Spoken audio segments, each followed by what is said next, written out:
But no, Beth, your goes crashing down. Determination, the suffering, the ability to... And she's unleashed everything in this attack. See just how much that win means to him. All the marvels. Kayla versus Allison and to the line. Kayla Laguna takes the victory.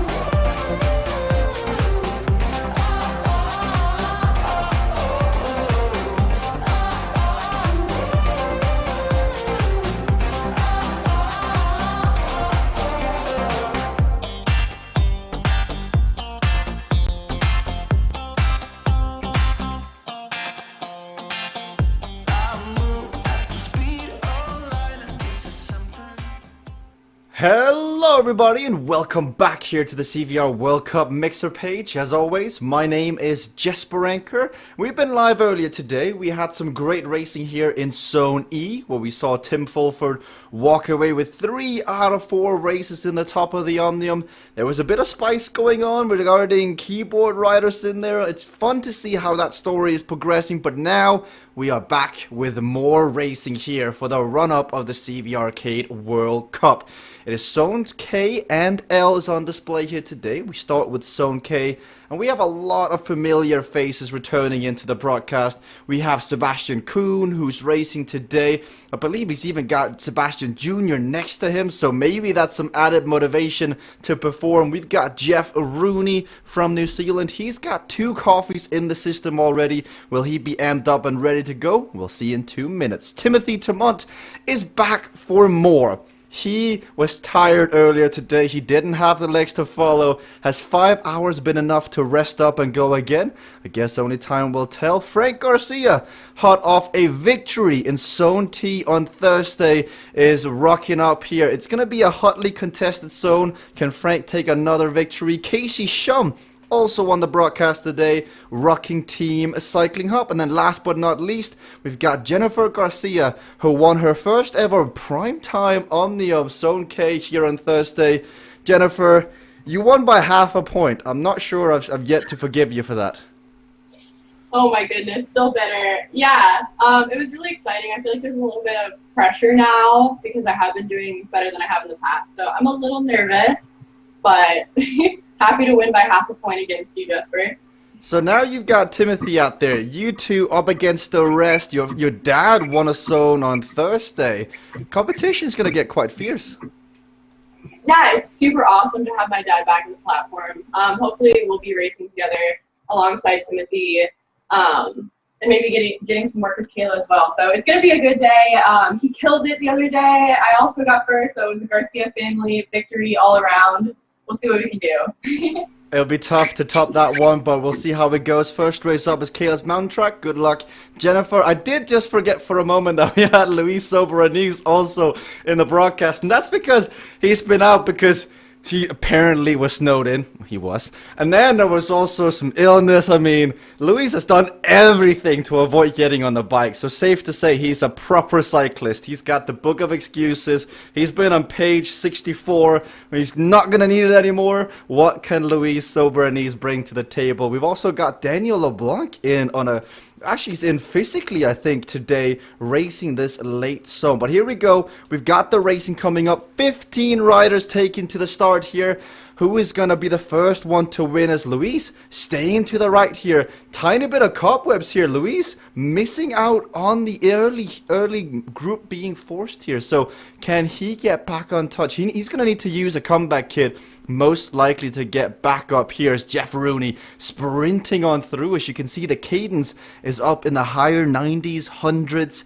Earlier today, it was Timothy Tremont who won this race. But already here, forced to use a comeback kit. You can see the rust. You can see some of the fatigue starting to hit in. Already out the back. 100 meters into the race. He finds himself off the back. Can he recover? Thumbs up, he's back in, as here we see, comeback kit gives you a 367 equalized watts more for 45 seconds or until you catch the rider on the front. So this is the group. It is 8 rider big, as we now have a look at the chat. Hey chat, I see Nigel is in the chat watching. I hear you're on vacation, Nigel. What is that famous V word, man? I've never heard that before. We got Tim Fulford in the chat. We got that guy Wonka saying, hi, Jennifer. I hope you win. We've also got Glassy Bubble. We've got Mutt KG. And Fulford saying, rip Luis. I also see honor guest of the CVR World Cup mixer chat. We've got Glenn in here. Glenn, always in on a keyboard. Glenn, you should get in on the action here. Not only should you be watching it on the stream, Glenn, you should be in here on a keyboard, you know, helping out where you can. As you see Jennifer looking on the screen, she looks calm and ready. We'll see where Frank is on the front. Frank back in racing here is quite big here, because Frank, when he races, he doesn't know how to hold it back. When he's in, it's all or nothing. It's either all the way near the front trying to tear up the racing, or it's all out the back resting up for the next race. So which of the two will be? You can see by Frank's reaction, he obviously agrees with me. We'll go to his opposite counterpart. We've got Casey Shum on the side-by-side here. So Cycling Hub, they have been quite good on Saturdays. We've seen Quinton do well, we've seen Nils do well, we've seen Tim do well. And when we come to these evening races, it's often Casey Shum on his own trying to replicate what his teammates did earlier in the day. And we've got 4 tough races ahead of us. If there's somebody who can do it alone, it's Casey Shum. But, you know, the Pink Panthers, you heard what Jennifer said, Timothy, Frank, and even Kayla. I mean, that would be quite the team to go up against as a sole rider. So the script has been flipped from earlier this morning, where the Pink Panthers were outmanned, outgunned, outplayed. Can that be the case today here as well later on, as they now pass the Bots on the right-hand side? 1 kilometer remaining, a lap and a half. Mixer chat, who do you think is going to win? Who do you think is going to win this low-skill event up first? We've got Nigel, who says, went away for the weekend for a mountain bike race. Nigel, you can do mountain bike races on CVRcade. You don't have to go away for the weekend to do that, my friend.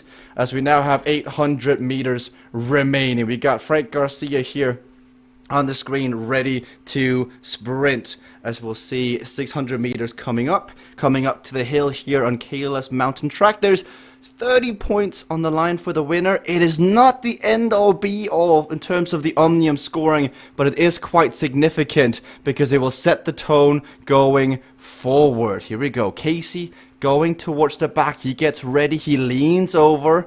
Frank's in the biggest gear already as well. 300 meters, 200 meters. Tim said that straight away is longer than you think it is. There goes Casey. Casey stands up. He is second wheel. He's in Jennifer's draft. And Timothy Termont comes on through. And once more, Timothy Termont, I believe, actually, that gets close. That gets very, very close.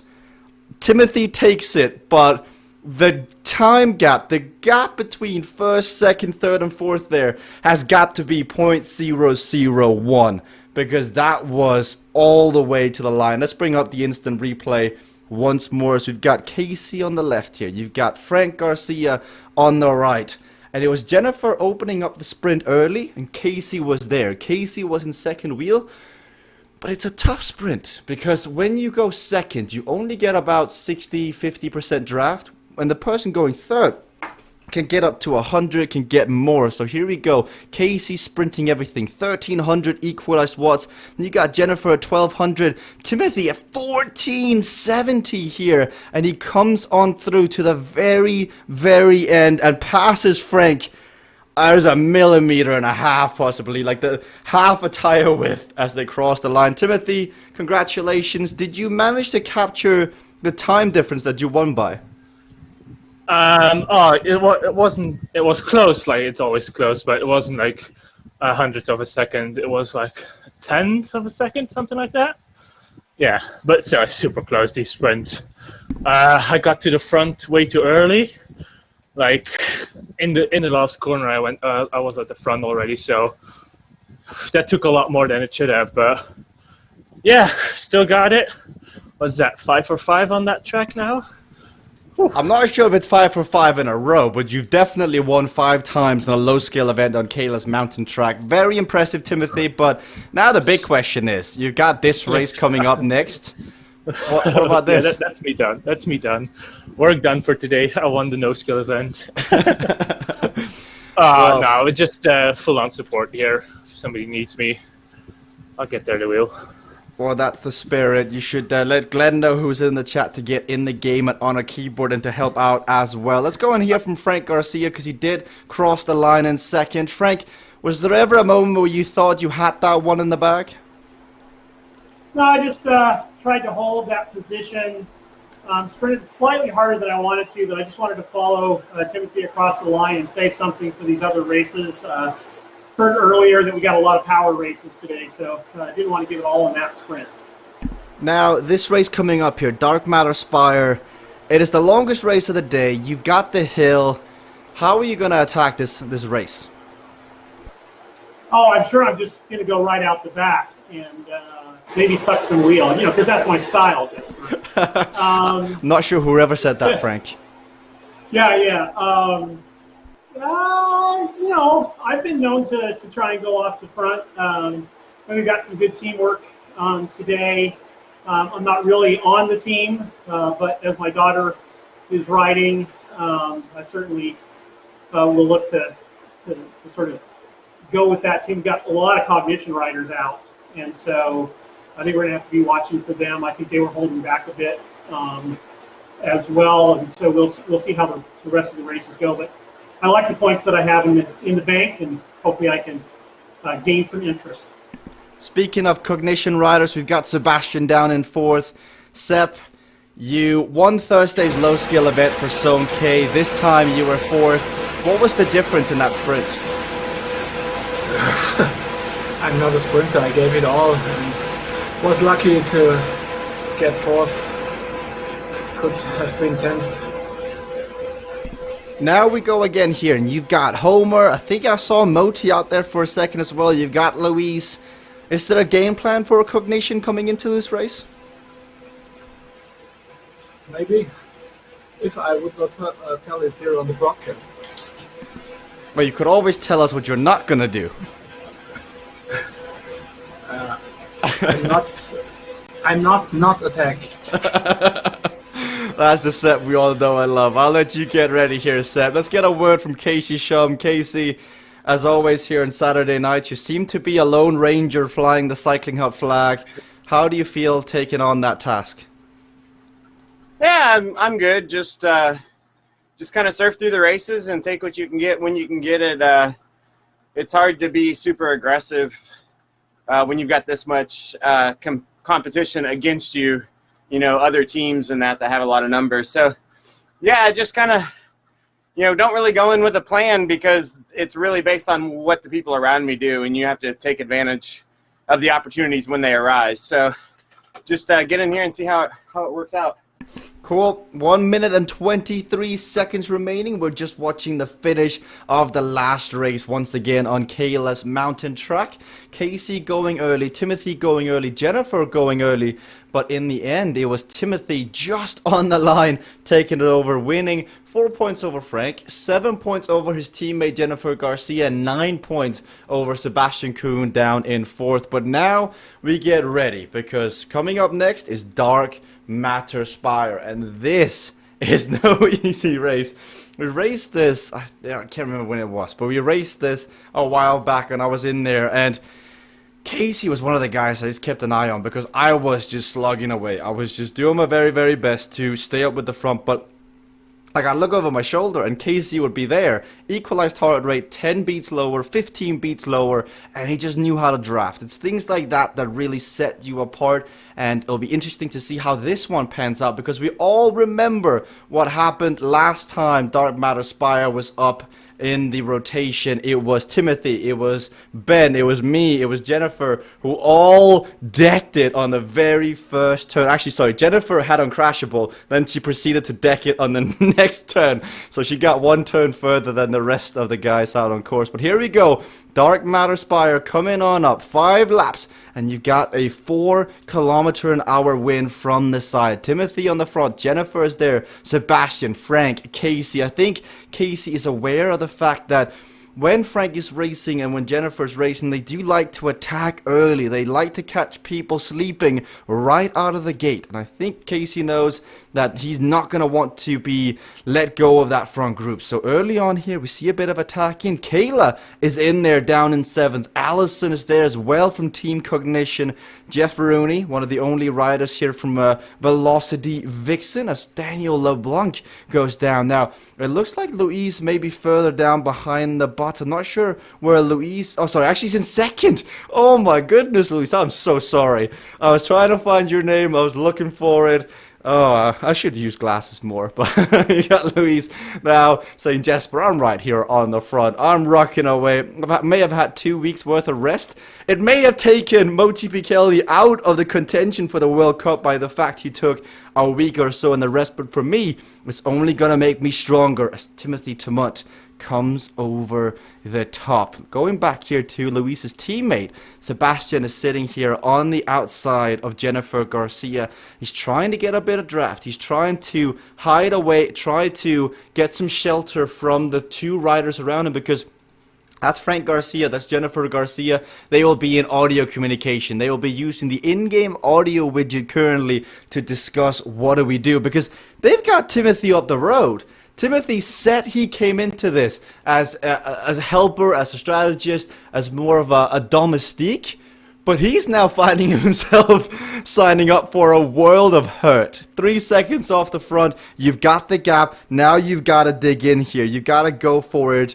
As I see, we've got Quentin Molyneux also joining us in the chat saying, what did I miss? And then he says, this is good for Casey, not having the upper hand in numbers, so he'll need to react to others instead of the other way around. I'm not sure, Quentin. Sometimes it's very relaxing, soothing to have the numbers, to have the ability to rest in another person, knowing that they're going to help you out. As we look behind here from Timothy, he's going to get caught here by Jennifer, by Frank. Sebastian is further down there as well, but 3 racers here off the front, and now it's Sebastian Kuhn who stands up. He's racing away, and you heard him say he's not gonna attack. As he dodges Timothy, he doesn't get hit by the tiny little shimmy that Timothy tried to put on him. He goes between the legs, around the back, a Euro step to the right, and then he slam dunks right past Timothy Tamut here, and he will need to sit in. This is a very difficult situation for Sebastian, because he's up against 3 riders in communication, in cahoots, but Sebastian Kuhn has been here before. It's how he qualified himself up through the World Cup. He found himself just getting stronger, trusting nobody, as now I think that is Frank Garcia going on the attack on the right. Excuse me, Frank Garcia with his avatar is moving on the inside, and Jennifer and Timothy just sitting there watching this. And this is what Quentin Molyneux did not too long ago as well. He just attacked off the front, forced the remaining riders to make a decision. Either you chase me down, or I'm just going to continue riding away here. So you can see the first and second rider out on track. You got Frank Garcia in the lead on the right, and you've got Jennifer in the chasing group on the left. So what are they going to do? Jennifer goes across here again. Sebastian at 192. Louise at 197. Welcome back to CVRcade World Cup Run-Up Racing, Louise. It is nice to have you back. Take that nice pie of 197, because there's more where that came from. As Jennifer and Frank now on the incline. They go to the right. They move on up. We go and look at the sole contender right now, chasing them down. It is Sebastian Kuhn. And he's at 198. You can see the metronome. This is a man who doesn't know pain. But right now, Jennifer and Frank Garcia is inflicting some serious hurt. He's at 200 equalized heart rate. Sebastian Kuhn is about to rule his verdict. And it is, I am dead, I think is going to come up very soon here. But no, He sticks in as Jennifer on the front, 182. Frank, 184. Sepp, heart rate coming down now. Timothy is there. Luis as well is at 199. Oh, come on, Luis. So see what you've got. He's riding away, and he is 3 seconds off the back of Timothy. Further back, Casey Shum with a wind at his back. You do get 2 wind at your backs. He comes around Luis. You get 2 weightlifters and 2 racer edges. So Casey's coming back here. He's riding a negative split. So every lap getting a bit quicker, going a bit quicker, looking at his phone. I think there may be some team chat going on. No, maybe not. I'm not sure. It could be Quentin, it could be Tim, it could be Nils, trying to share some thoughts in there. As I see Ben in the chat saying, I cycled 100 miles earlier today. Well, Ben, if you cycled 100 miles, another 10 miles shouldn't be too much to add to the top. Come on, man, let's get on the game. Let's get racing with the rest of us. Looking further down, we've got the Jeff Meister, Jeff Rooney of Velocity Vixen. He's feeling the hurt here. He's feeling the pain. Now we've got team members up the road in Team Cognition. Team Pink Panthers or TBD or Team Sarcasm or Team whatever you want to call them. They've got racers up the road as well. But Jeff Rooney is a sole Velocity Vixen rider. He stands up. He does his best Beth York impressions on the spin bike. See if that adds a few extra watts down through the pedals here as he is rocking it. I'm not quite sure what that was, Jeff, but we'll let you pass because you're in a world of suffering down there. As could even be Nigel Doyle with a bit of dancing. But on the front, Sebastian Kuhn has used his power up. He used the wind at his back here as well. But you can kind of see on Sepp's face here, he's not sure exactly what to do. He knows he needs to dig deep. He knows that in order to win here, he needs to get rid of Frank, he needs to get rid of Jennifer, and so far he succeeded in getting rid of one Garcia. Sebastian and Jennifer are the 2 left on the front here. And Jennifer won her first primetime Omnium on Thursday. Can she add another one here on Saturday? As I see, Glenn is loving it, Nigel's loving Jeff, and so is Austin Wyatt. Welcome to the chat, Austin. As Jennifer goes to the front here, she sits up, she puts a bit of a block on Sebastian here, slows him down as Frank Garcia uses every power up, racer's edge, weightlifter, wind at his back. He's got to be careful he doesn't crash here. Oh, Sebastian! Oh, Sebastian attempts to put the block on Frank. Bring up that instant replay. Oh, so we cut here from Sebastian and Jennifer on the front, and Sebastian on his limit. He sees Frank Garcia come back. He's used every single power, and Sebastian is 1 second off. 1 second more, and I think he gets there, but the byproduct of that attempted block is that Frank slowed down. Frank had 1 salvo of power, 1 of each. He got up to like 56, 60 kilometers an hour. Sepp may have crashed, but he slowed Frank Garcia down. But that opens the door to a Casey Shum. Because over 6 kilometers, you've got Casey Shum versus Frank Garcia in a time trial mode here. Which of the 2 will take this one? Because you've got a decision to make if you are Team TBD, Pink Panthers, because Frank and Jennifer could potentially wait for Frank right now. But whether or not that's the right decision, that is so incredibly tough to tell, because Casey's a threat. But they've got Timothy Tamont here at the back as well, just sitting on the wheel of Casey in case he comes back. So it's a good position here for the Pink Panthers.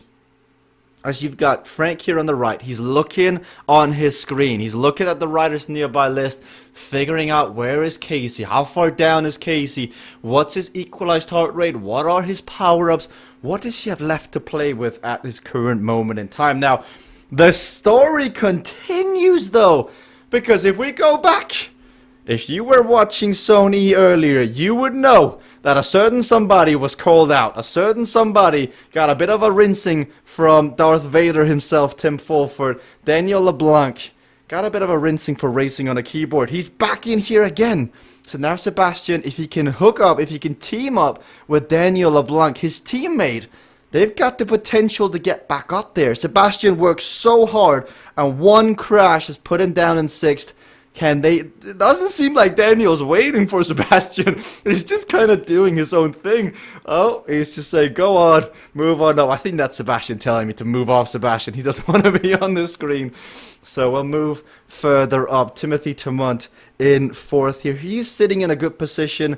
He is quite comfortable. Let's hear from Timothy. Timothy, 4.6Ks to go. What's the situation? You say comfortable. I say I'm hurting hard. My heart rate's not reflecting it because I'm still fatigued from Zone E. But yeah, I just playing the team tactic here. I'm sitting on Casey. We got Jennifer in there, Frank in there, front. So I just gotta sit on Casey and react. I tried a few attacks already, but sticking to it for now. Are you afraid of Casey's ability to reel in Frank and Jennifer?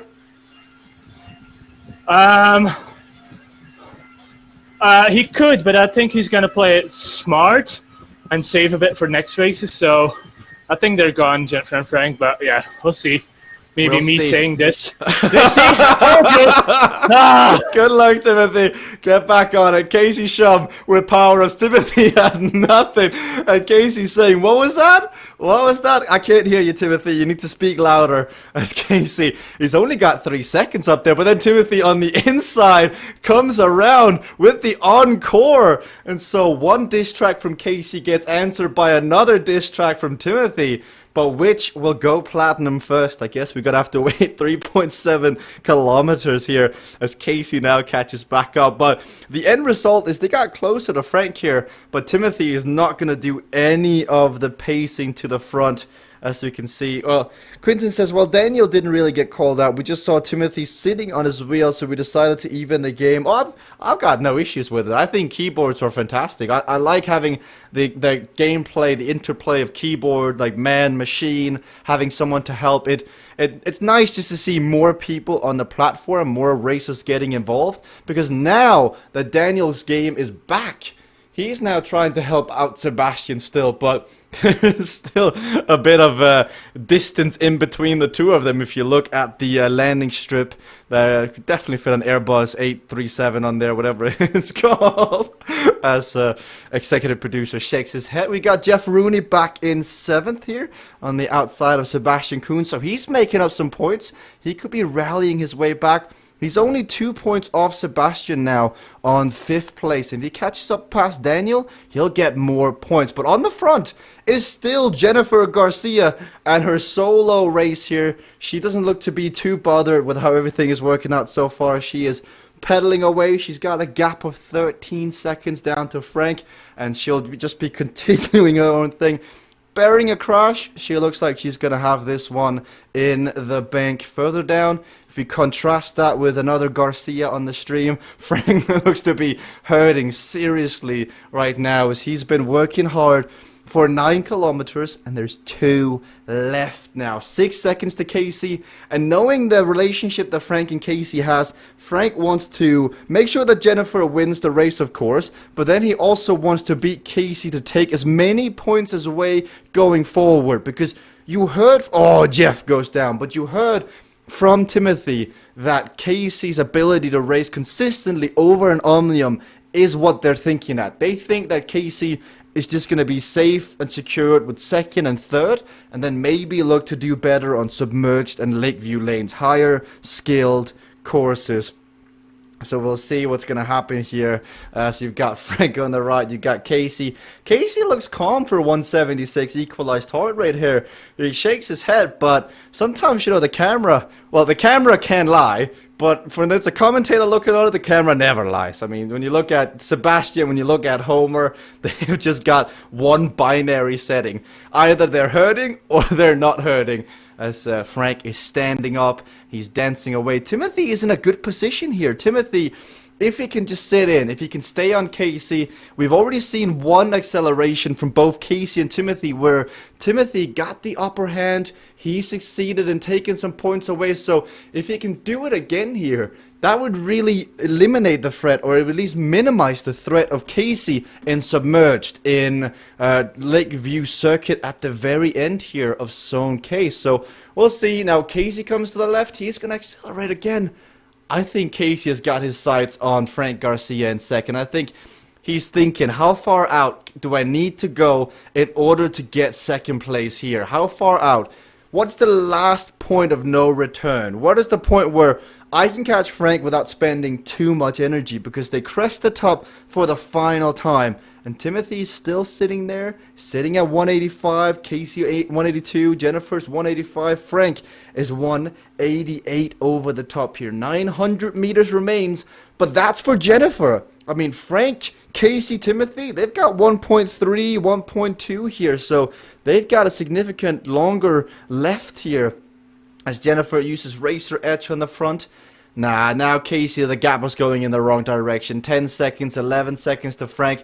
Casey might just be slowing Timothy down here, letting Daniel and Sebastian back in. So maybe a bit of a what comes around goes around now, as you see Casey's just, no, I'm not having it. I'm just going to sit here and let Timothy do whatever he needs to do. But meanwhile, on the front, it is Miss Jennifer Garcia, who took her first victory, of course, very closely contested on Thursday. She came third in the previous race. Now she will win Dark Matter Spire, but how will she fare on Submerged Stadium? How will she fare on Lakeview Circuit? Two very, very technical tracks. As we do see an attack further back, Casey Shum now catching Timothy Tamont off guard, trying to leave him in the wake here and get away. 200 meters. We'll come back though, because on the front, Victory Boulevard awaits here as Jennifer Garcia can cross the finish line and take the victory for the Pink Panthers. Celebrations all around, but moving down, the war has begun. The battle is raging here between Casey and Timothy. Timothy sat on like glue, like butter, like Nutella, like peanut butter. What can he do this time around? Timothy's coming around here. 1100 equalized watts. He moves over. He dodges the block, and with Racer's Edge, he's going to cross the line in third and complete the clean sweep for the podium for the Pink Panthers. Casey comes over in fourth. That's where having the numbers can help. But further down, there is a sprint here for the line. Louise Sober-Anise, Allison Homer Thompson, they're having a sprint off here at the Cognition Boot Camp. Louise comes around Sebastian. He moves around Daniel. But Allison and Homer is back for more. This guy, this man is unbelievably strong. Louise comes over the line in that one, but Homer Thompson winning the sprint for Team Cognition. Good to see them having some fun as well out on the tracks. So it is Timothy Tamont here on the screen playing with Casey Shum. That was quite a good little bit of throw back and forth, but it was Jennifer Garcia who attacked early. Frank Garcia was there. Sebastian Kuhn was there, but when Frank attempted to go over the top and Sebastian tried to block the maneuver, it was Jennifer Garcia who was able to just ride away on the front and take the victory without too much interference from anybody around her. And then I'm really fascinated to hear from Casey here in the interlude as well, because that was so many storylines, so much happening as I see Quentin is getting in on a keyboard. So it is on. We've got Wim in here. We got Quentin in on here. I feel like the rest of this Omnium and the Omnium after this, it's going to get spicy, ladies and gentlemen. But Jennifer, congratulations on the victory on Dark Matter Spire. It looked like you, Frank, and Timothy had quite a good game plan out there. Yeah, well, we actually had no game plan. We just had the power. It was said that these are power races more than skill races, and I'm definitely seeing that. And we just were able to pull it off. So our places are definitely holding where we would want them to. We'll see what Casey brings. Yes, so this next race up here, Jennifer, you got Submerged Stadium. It's a bit more technical. Do you think you'll be able to withstand the siege that Casey's about to try and put on you? This is my dad and I's map. So I'm going to go with yes. I'm feeling pretty good. I don't want to speak too soon, but it's on, Casey. Oh, I like that one. And on that note, let's go and chat to Casey, because that last race, Casey, brought out some emotions. It brought out some rivalries again. How did that race pan out from your perspective? That was all I had. So, I mean, I guess I'm just not worthy today. You know, I gave it everything I had, even to shake Timothy, and he could always cover the move. So, yeah, yeah, I don't know. It's, my numbers are there, so we're just going to keep working at it and try to hold on to them. But, yeah, I mean, Sebastian looked to be the same way. Sebastian's heart rate was 10, 15 beats above the rest of the front crew, and he finally dropped back. And, yeah, we can't hang with that right now, but I'll give it hell with whoever's with me, and we'll try to hold on to it. That's the spirit, Casey. You're currently in 4th. We'll see how the racing continues here now. We've also got Sebastian in the stream, and Seb, oh man, like, you were working so hard. I've never seen you suffer so much. That crash must have been a heartbreak. I was glad that I crashed because then I could make it easy. I was at the limit. Tried to bluff to look strong, but did not work. Well, almost worked. Like 1 second earlier, Sebastian, and you nailed that block. But now you find yourself in 6th. You've got all of Cognition out. Are you going to start to look towards the next Omnium, or are you going to try and bring it back here in this one? I'm totally dead now.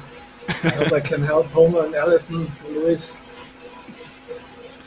Well, Homer is in 5th here, so there is a possibility of that, Sebastian. I'll let you rest up and get ready for more here on Submerged Stadium. In the broadcast as well, we've got Timothy, who went toe-to-toe with Casey. Timothy, we heard Casey say he gave it everything. Was that also the perspective from you, that you had to give everything to keep up with Casey? I don't know. I don't want to call Casey out, but I think he has some left. But for me, yeah, it hurts. I thought he also had another power-up left for the sprint, but I guess he didn't. So the sprint was relatively easy, but oof, that attack at like 800 to go, oh, that really hurt. But yeah, we got it. 1, 2, 3, Frank in there. Yeah, great job, team. Now Really this happy. race coming up here, Timothy, Submerged Stadium. It was you versus Tim earlier before you had to let go. Have you thought about the flat tire power-up? Yeah, I think about it a lot. I have nightmares of it, but other than that, yeah, I see Quentin is on the keyboard to help Casey, so yeah, he'll probably win the race again, and then we'll see who gets second. Yeah. Well, we'll see. That is some interesting words there from Timothy, especially what he thinks about during his sleep when it comes to the flat tire power. I'm sure that many people share the same philosophy, because I know a lot of people, they walk around their daily lives, especially Casey for a while, where he'd think of different ways to use power-ups, you think of different ways to use a weight lifted. That's just the nuances of the game. I do see that we've got Moti Pikelny here on the broadcast, so it is all of Team Cognition. It's Team Camp for Team Cognition. They've got their blue jerseys on display here. What are they going to bring? Wim Moysen is in the game. Basically, Wim Moysen, newcomer to the game here. He is in the game physically, but I do see he's not moved from the start line. So if, Wim, you're just in here to watch it from a first person's perspective, I respect it. But if you're watching the chat, Wim, let us know and we can call you out in the Mixer chat here.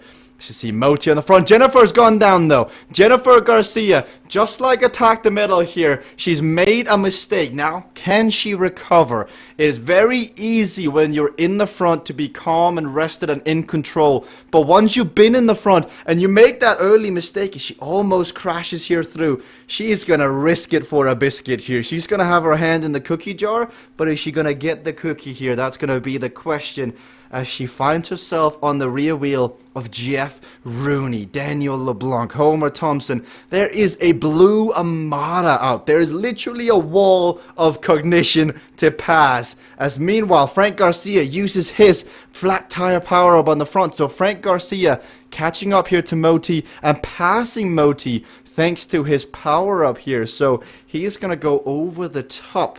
But you can see what this means to him, because bring down the scoreboard. There's one Garcia in the lead now, and that is Frank Garcia at 138 points. 30 points ahead of Timothy. Then he's 31 points ahead of Casey Shum, but Casey is in 3rd.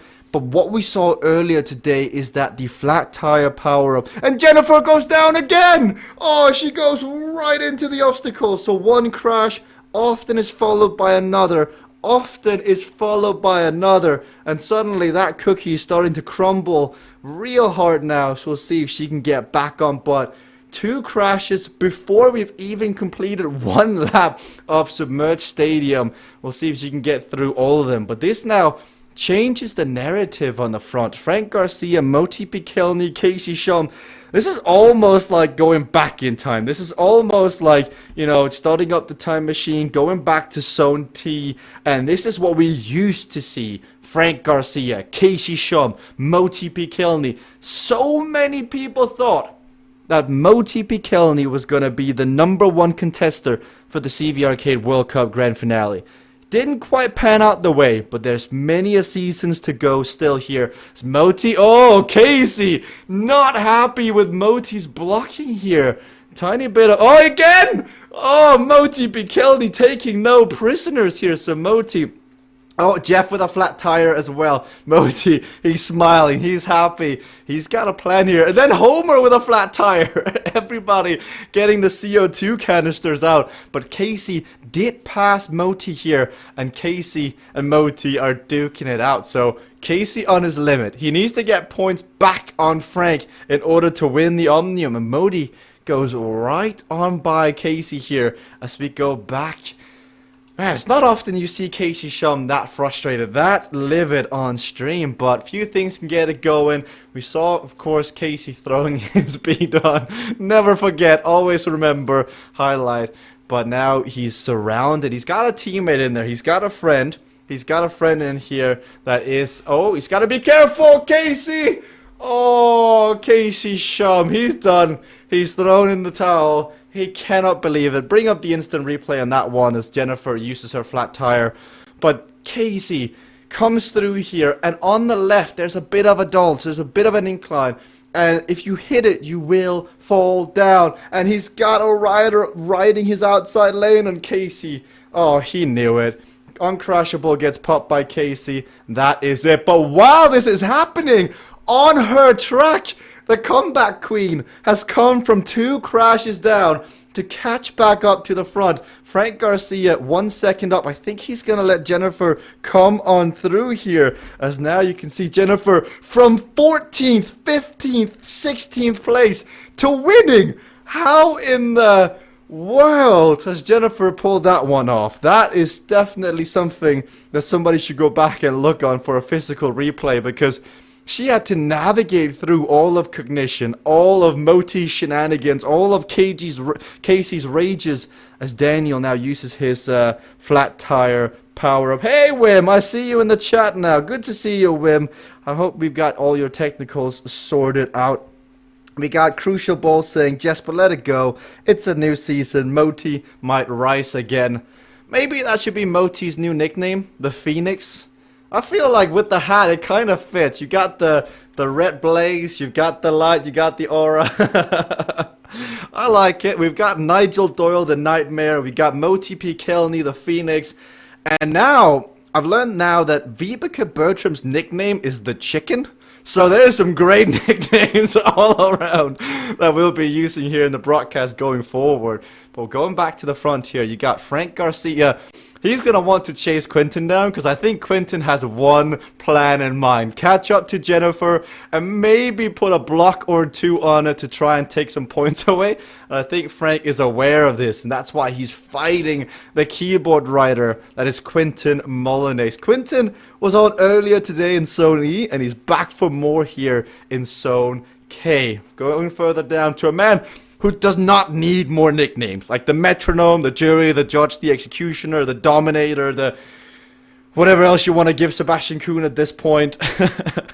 He has got so many nicknames. He's catching back up here, but we may, like, there's 5 Cognition writers out there. They have all their ducks in a row, just so to speak, as Allison out there in 4th. They are just lining up here, and they're getting ready. Season 2 is team-oriented, and we're seeing sparks of the Pink Panthers. We ride together, we die together, into the sunset on their Harley Davidsons. You've got Sebastian, Daniel, Allison, Louise, Moti, Homer. Good participation today out on the track. Meanwhile, Jennifer with 2 crashes. 2 crashes, flat tire has been used. She's in the lead here. She's pushing on through. She's got to be careful to not make another mistake. Oh, the timing on that one. If you see her face, if you bring out the replay, she's going too quickly into the corner, and you can see it happening. So as she's moving inside again there, she's simply going too quickly as her face. Oh, that facial expression, that's definitely going to be a viral video or two on the CVRcade socials. But if you come into a corner too quickly, when your avatar starts to slide out, if you start to move in the corner again, then your avatar will fall down here, as that now puts, we've got Quinten in the lead. Jennifer's pushing on here to catch back up, but can Quinten on a keyboard come on through? We got Nils Heldens in the chat. We got Chip saying Jennifer is great, that's why she can do it. Caster Curse, it's not really caster curse, it's more like 2020 foresight or like vision of what's about to happen. So perhaps it could be the caster curse, but Quinten, Jennifer, Moti, Sebastian, Daniel, Frank has fallen down the ranks. Oh, we got Sebastian with a flat tire here. This could open the chances. Sebastian, he's at 45 k's an hour. 8 seconds is the gap here. If he accelerates on through here, in theory, if they time their power-ups together, they've got a chance. One uncrashable, one flat tire. Jennifer is catching back up here in the front, though. She's about to pass, and she does pass, but Quinten is blocking with the uncrashable, taking a move out of Timothy's Tamont's book and using it against him and his team here as the block, though. Oh, Quinten with a flat tire comes on through. Sebastian is not too far back. Timothy with a flat tire. This is warfare, ladies and gentlemen. It is warfare between the teams. Oh, the World Cup cannot start soon enough. I told you you'd get spice. And spice you are getting. There's enough salt and pepper out there to season the whole chicken. Just gotta put it in the oven. As Jennifer, 200 meters to go, passes Howard. Quinten has no sprint left, I'd assume. Jennifer at 196 on her limit will win another race out on track. Sebastian Kuhn comes back here. You can see the celebration. 3 crashes from Jennifer, and she still wins. Sebastian takes a 3rd place here. He fought his way on through. 3rd race down. He finds himself in 4th. He's got a chance to move on up. He looks down though. Then you've got Frank Garcia coming across in 4th place here. Next out on the line. He is tired as well. Daniel, Moti, and the rest of the Cognition riders. I think Moti is just waiting up to let the next riders come on through. You've got Luis. You've got Homer. You've got Allison. Good to see them out there. Then we've got Timothy Tamont down in 7th, who can be very happy with the outcome of this race as he's fighting with Homer Thompson, but he gets out-sprinted by the one, the only, Homer Thompson winning another sprint, and then Jeff Rooney as well. Might be time for a 3rd coffee or a 4th one out there, missing his riding pal, Nigel Doyle, because Nigel, for some reason, thought he'd do a mountain bike race outside. Unheard of, but we'll see. Well, Nigel will pay for that one when he comes back. That's a good thing he's not in the commentary booth. Love you, Nigel. So we got some salt isn't a spice, Jesper. Well, it's some sort of, it fits in the spice category. I'm sure it's the same cabinet, so let me get away with that one. Nils, what's your favorite spice, Nils? I would like to see your favorite spice. But Jennifer takes the victory here. Not 1, not 2, but 3 crashes. Comes around Quinten despite the uncrashable. You've got the chat giving some love in the chat as well for Jennifer. Jennifer, congratulations. Now, your reaction when you crashed for the 3rd time. What did you think happened when you crashed? I thought it was a bug, and then I realized you explaining it, and I was like, oh. My dad was telling me, like, be cool, and then I obviously made a little fat finger. But I think when stuff like that happens, you just get more motivated. So I bet I had done even better if I'd crashed more. Now, you've got yourself and your dad 1st and 2nd here. How did you crash 3 times and still come back? I'll be honest here. After the 2nd one, I'm like, she's not coming back. And then you were in 1st. What was the secret? I don't have a secret. I just wanted it really badly. And I think Quinten was trying to play games with me, and again, like, things like that just irritate you and get you more motivated. So when he like he was just like crashable and was like trying to block me and like all this shenanigans. I was like, there's no way I will let you win, Quentin. Like, try again next time. Oh, I like that. Let's go and hear from Frank, who's currently in second. Frank, that last race, we definitely saw some storylines unfold. We saw some people making decisions. How did that race pan out from your point of view? I gave it all in the previous race, and then Jenna went down, and I was like, well, I guess I have to go hard in this race. Thankfully, Jenna had a lot more left in the tank. She's really getting fit, and I'm just trying to get back to get the fitness back from a long layoff with some sickness, and I'm coming along fine, but man, that hurt. And then everybody just started passing me, and then there was the flat tire power-ups, which weren't they supposed to be banned for this season? Those are awful when you're hurting and you got to get up and sprint like over and over and over again. But a lot of good fun gameplay. I was telling Jenna, whatever you do, don't let Quentin mess with you. Then she went down. I was like, ah! But she did. She got it back with power, so good stuff. I think the whole chat was with you. The chat was definitely riding on Jennifer's comeback story on that one. But currently in second, Frank, I'll let you get back to your team. We got Timothy in third, Sebastian down in fourth. But let's hear from Casey, because if Casey is still here, I think he is. Casey, saw you visibly frustrated with Moti Pikelny out on the track. What was happening there? I don't know, honestly. Frustrated, yeah. I mean, I went all in to catch Moti and to chase Frank, and I got to Moti, and all he could do was block me. I'm not sure why. He's not on Frank's team. We could have went up and got that. So, yeah, it's tough when you got multiple teams working against you instead of trying to win the race. So, I wish I could wreck 3 times and come back from that. I was all in.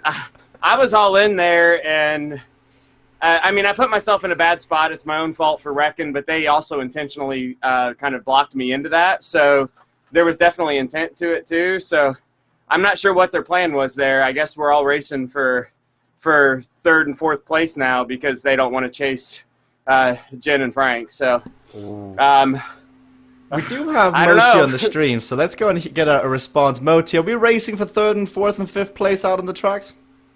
No, I'm working for my teammates, and the last thing I wanted to see happen was Casey catch Frank and the two of them work off the front together. I missed the first and second races, so there's not a real chance for me to podium. So a stage win isn't a big deal to me, and I've got 3 teammates in contention for all kinds of spots. There's still a lot of points on the line, so in that situation, I didn't want to work with Casey. I wanted to prevent him from getting to Frank and from them getting away. And my original intent was to start out and try to play a rabbit and get other people to chase and bring along some of my teammates and eventually drop back. But Frank chased me down quicker than I expected. So it's just interesting stuff. But, I still stand by the blocking decision. If Casey had caught Frank, I don't think any of us would have seen the two of them for the rest of the race, and if I was with them, it would have hurt my teammates, not helped them. There you've got it. 10 seconds to go. Thanks, Moti, the Phoenix Pikelny. And there's the new nickname has been dubbed. 10 seconds to go 3 seconds to go as we go for the last race here in the first Omnium of the night. Zone K is about to come to an end, but we're going to go out with a bang here as we see the chat. Tim says, Moti, a negative racer. I would never have thought it. I will have to reach out to him to see if he would like to join TCH. Well, it's just going to be a spicy night, guys. It's going to be a nutmeg kind of night as you've got Niels Helden saying that in the chat. Love it. Also saw Timothy, I think, with an interesting spice selection that I've never heard of. But Jennifer, Quentin has been good on a keyboard. That is no secret. The battle is really physical versus non-physical. Quentin versus Jennifer up here. The only 2 riders able to really elevate from the bunch as we now look to Casey in third on his mountain bike. Again, Nigel, case in point, you don't have to go outside to ride a mountain bike. You can stay on CVRcade. As now, Casey, they're trying to line Jennifer up for a crash here. They know just around the corner awaits the flower beds where, you know, the gardener kind of forgot to put the flowers in. But here we go. Do they line it up? Oh, she tries with a quantum shift, but you can't go through with a quantum shift. So Jennifer Garcia goes down, but we know she's able to come back from a deficit. We saw her crash 3 times, but that was televised all the way through the track. Bring up the instant replay here and you can see, because from this point onwards, Quinton and Casey, they're not accelerating, they're not deaccelerating, they're staying in the exact same spot. They are secret servicing her right into a flower bed pod here, and she thinks she's safe. She tries to use quantum shift, which works on individuals, it works on people. It does not work on non-people. It doesn't work on objects. And when you attempt to, you will have the same fate as if you had no power-up at all, which is a crash at the end of the day. You see an epic gamer move from Nils Heldens. 2 more crashes required to win for Nils. You got saying Tim says, don't worry, Jenna will get back. So we'll see. She's only 2 seconds back now from the front already at 192. So she is flying on through here. Casey working it. He's fighting himself with Motis. He gets passed by Jennifer Garcia. So 1 crash down. And Casey is fighting it. Oh, Quinton with a block. Quinton with a block on the front here. What can Jennifer do? 194. She crosses the first lap in a winning position here. And I don't think she's going to look back. I think she's had enough of the shenanigans at 194. She's doing 700 equalized watts.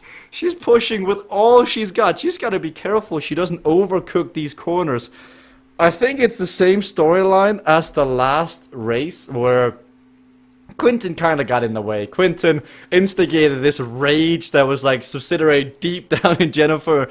And once you come out to play, once you see her as a threat and you try and get in the way, I think Jennifer just elevates to another level here as we watch the storyline that's been TCH versus TBD, Team Sarcasm, the Pink Panthers, as currently on the scoreboard. Jennifer at 218. Frank second, 157. It would take a lot for Frank not to get the second here. Timothy Tamont in third for his second Omnium of the day. Good result. Sebastian now moving on up. Moti's up here as well. Allison Homer. I think a lot of them are starting to think about the next Omnium as well as Quinton. Ooh! Quinton goes down, meets his own fate on the power bed. I think Casey knew that was about to happen too, so he was seeing that one all the way through. Glenn in the chat says, holy moly, Jen, have some mercy on the rest.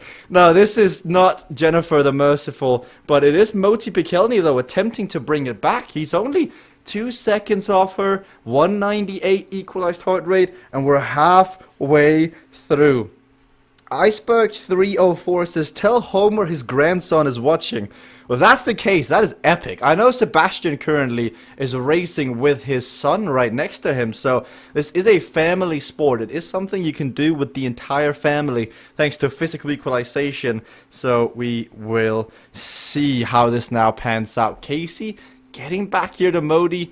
I think Casey's going to want to beat Moti as well, just as a bit of payback from the previous zone when Casey saw the blocking as uneventful, as unimportant, and unnecessary. So I think when you want to put out a statement, you want to make sure something is fine, we'll see how it's going to go. Wait, Neil says, guys, I found Waldo? What do you mean you found Waldo? We'll see. Moti comes on through. Let's go to Casey. What's up, Casey? Tell Moti we want to win this. Go get it. I'm with him. Let's go. Okay, Moti, you heard that? I totally missed that. So Casey and Moti trying to work together, wanting to win this one, catching up to Jennifer. I think they can. I think they can get out there, but they're going to have to really push it here on the front. And it seems like Moti heard it. He knows that the scoreboard is somewhat set currently. So now, willing to work together with Casey. Foes in the beginning, friends at last. 10 seconds is the gap. Almost seems like they need the biggest step ladder in the world to close down this gap. It's kind of like when you think 20 steps is enough, you need to go for 40, then 80. Maybe consider 160 here as we're coming on through here. As Jennifer Garcia about to win another Omnium, another primetime Zone K Omnium here. She is winning some stacked field races. She does have to finish this one off, of course, without any technical difficulties, but that should be no issue as it currently looks. 1 kilometer remains. Remember, by the way, we've got more racing coming up. We have got 3 minutes until the next race is up as Casey comes on through, but Moti hits the side of the flower bed, and just like that, the alliance is gone. I do see Nigel is in here, so Nigel on his vacation cannot stay away. Love you, Nigel. Thank you for getting in here, but the question we all want to know, Nigel, is what's your favorite kind of ice cream? And to know that reference, you have to go back and watch Zone E. That's all I gotta say. Go back and watch Zone E. 500 meters left on the front. It is Jennifer Garcia of the Pink Panthers, all on her lonesome on Lakeview Circuit. It was Tim Fulford who won this morning on Lakeview Circuit for the first time, and for the second time here, it'll be Jennifer Garcia. I think Tim and Jennifer score the exact amount of points, equal point. 218 for Tim and 218 for Jennifer, I do believe, at the end of the day here. So we will see what's going to happen. You've got Neil saying F in the chat for Moti, but ladies and gentlemen, your Zone K champion on this lovely Saturday, it is Jennifer Garcia, winning 3 out of 4 races, doing exactly what Tim did this morning, and Jennifer Garcia takes the victory. Then 23 seconds down, we have Casey versus Nigel, and Casey cannot get a break. Oh, Nigel on the keyboard, Casey is just one after the other. Oh, Casey, you can turn on your audio. What do you want to say? Get on your bike, boys. Come on.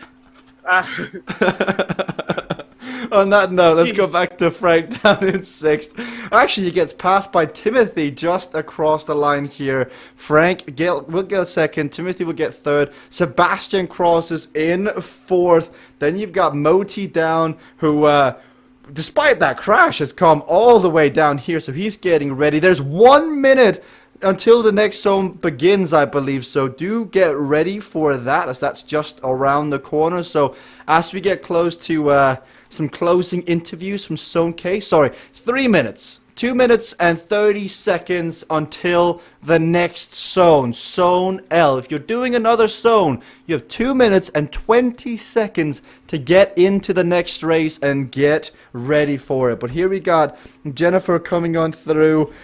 Like, Wim in the chat is saying, ha ha ha, it is a game, Casey, and it is fun. Oh, loving it. So Jennifer, rather interesting day on Submerged Stadium, crashing 3 times, getting back, crashing when Quinton and Casey put her up against the flower beds, and now here in the last race, coming on back. Jennifer, congratulations, winning your 2nd Omnium. What does it feel like to be at the top of the world? Oh my gosh, I can't even, I don't know if it really hit me yet. I thought it was a fluke the last time. Maybe it's a fluke again, but I think the CH guys kind of coming after me goes to show they see me as a competitor, which is what I want. I think it's going to be a fun World Cup. Yeah, I can't wait for that either. It's around the corner. 1 minute left. Are we going to see double Omniums, Jennifer? You are. I'm definitely, if you can imagine, I put a lot into that last Omnium. I knew even if I placed pretty low in the other one, I would still get first, and yet I guess my ego got the best of me when they put me in the flower bed. So I could have saved my energy for this one, and I didn't. But we'll see. We'll see. 1 minute to go. I'll let you get ready. I do see we've got Glenn in here as well. It's going to be fun. Let's get 50 seconds. Final words from Frank Garcia before the next zone. Frank, how happy are you with 1-2? That was it was a lot of fun. And when I recover in a couple of days, I'll enjoy it a lot more. But great to see Jenna out. She's definitely on the upswing. And I remember when she was small and she was in track, and she'd get a bad start. She'd just go stupid hard to win some sprint races. And when the TCH guys put her into that wall, I was like, oh yeah, rage is coming. And sure enough, so fun to watch. Fun to watch. 5 seconds and then the next zone begins here. We've got another hour of racing here. We're going to do the same set of races once more. Kayla's Mountain Track, Dark Matter Spire, Submerged Stadium, and Lakeview Circuit. Jennifer Garcia winning the first Omnium of the day. Can she do it again here for the second Omnium? I think all eyes will definitely be on her here as we get ready for more. Mochi Pikelny is in here. I think Casey Shum is also in here for more racing. 164. Louise is in here. Kayla, Homer, Daniel for his third Omnium on a keyboard as everybody gets ready. Kim Fairchild as well is on physical riding. So Kim, I think he heard what Casey said and he thought, you know what, I can also get in there, guys. I want to have fun too on my Saturday. I'm going to get in amongst the racing. Now, Timothy, 5 for 5 that I know of on this track in a low skill event. Everybody will be looking at this man to make it 6 for 6, but he's not helping himself here. Loses the draft, has to use a comeback kit, which runs out already there. He's back in here as we're gonna see. Oh, now I get it, Nils. You were calling Moti Pikelny Waldo because of the hat. Now I get it. Only like 30 minutes too late, but don't worry. I'm here too, guys. Just boomer humor. I'm here. As Timothy gets ready. Sebastian is out for the day. He's had some fun in here. What can Jeff bring to the table? He doesn't have his riding companion, Nigel. They can't hold their hand 2 and 2 and walk down the street to be safe. Jeff is going to have to do this all on his lonesome. I think we're going to see a breakout performance here from Jeff. I think the first zone was a fluke. I think he's been saving it. He's been thinking, Saturday is my day. I want to shine on through. As we looked here at the two teammates, Timothy and Casey. Not Casey, Jennifer. Sorry, I saw Casey's name in the game. I'm sorry. It's been a long day for me too. As you've got Timothy very, very animated on the stream. Now, if you could spend the same amount of energy into the sprint, you might be able to win another race here. But we'll see. 1.8 kilometers to go. It'd be interesting to see how many people just start marking those that tend to do well in these races, such as Peter, it is Frank, it is Timothy, riders that really seem to be getting it. Sebastian is up there too. Ben Shuilong seems to be understanding these races better and better as well. So at what point do you trust their instincts more so than your own? That will be interesting as we can see the new little badges, licenses on the right hand side of their shoulders. That shows if they're a Cade Cadet, a Cade Competitor, Cade Master, or Cade Pro. As we got 1.2 kilometers to go. Mutt KG is finding this very entertaining today. It may or may not be because Garcia was 1 and 2 in the first race, but we'll see if they can do more here. 1 kilometer left.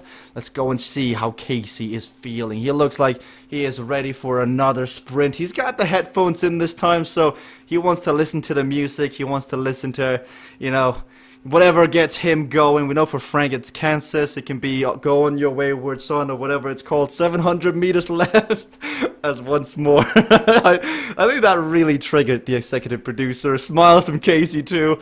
You know what? All that matters is that everybody is having fun here. The facts are the facts and that is the truth. As you get ready for the sprint. 500 meters. They come on through here on the front. It is Allison where she always finds herself. She's going long. She's pulling a homer with Moti as well. 800 meters. Timothy gets ready. He moves through 1. But who's going to launch it first? Allison tried to break it up. She's done so well in this track in the past as well. Jeff, 800 watts on the front. Frank is there. Jeff is there.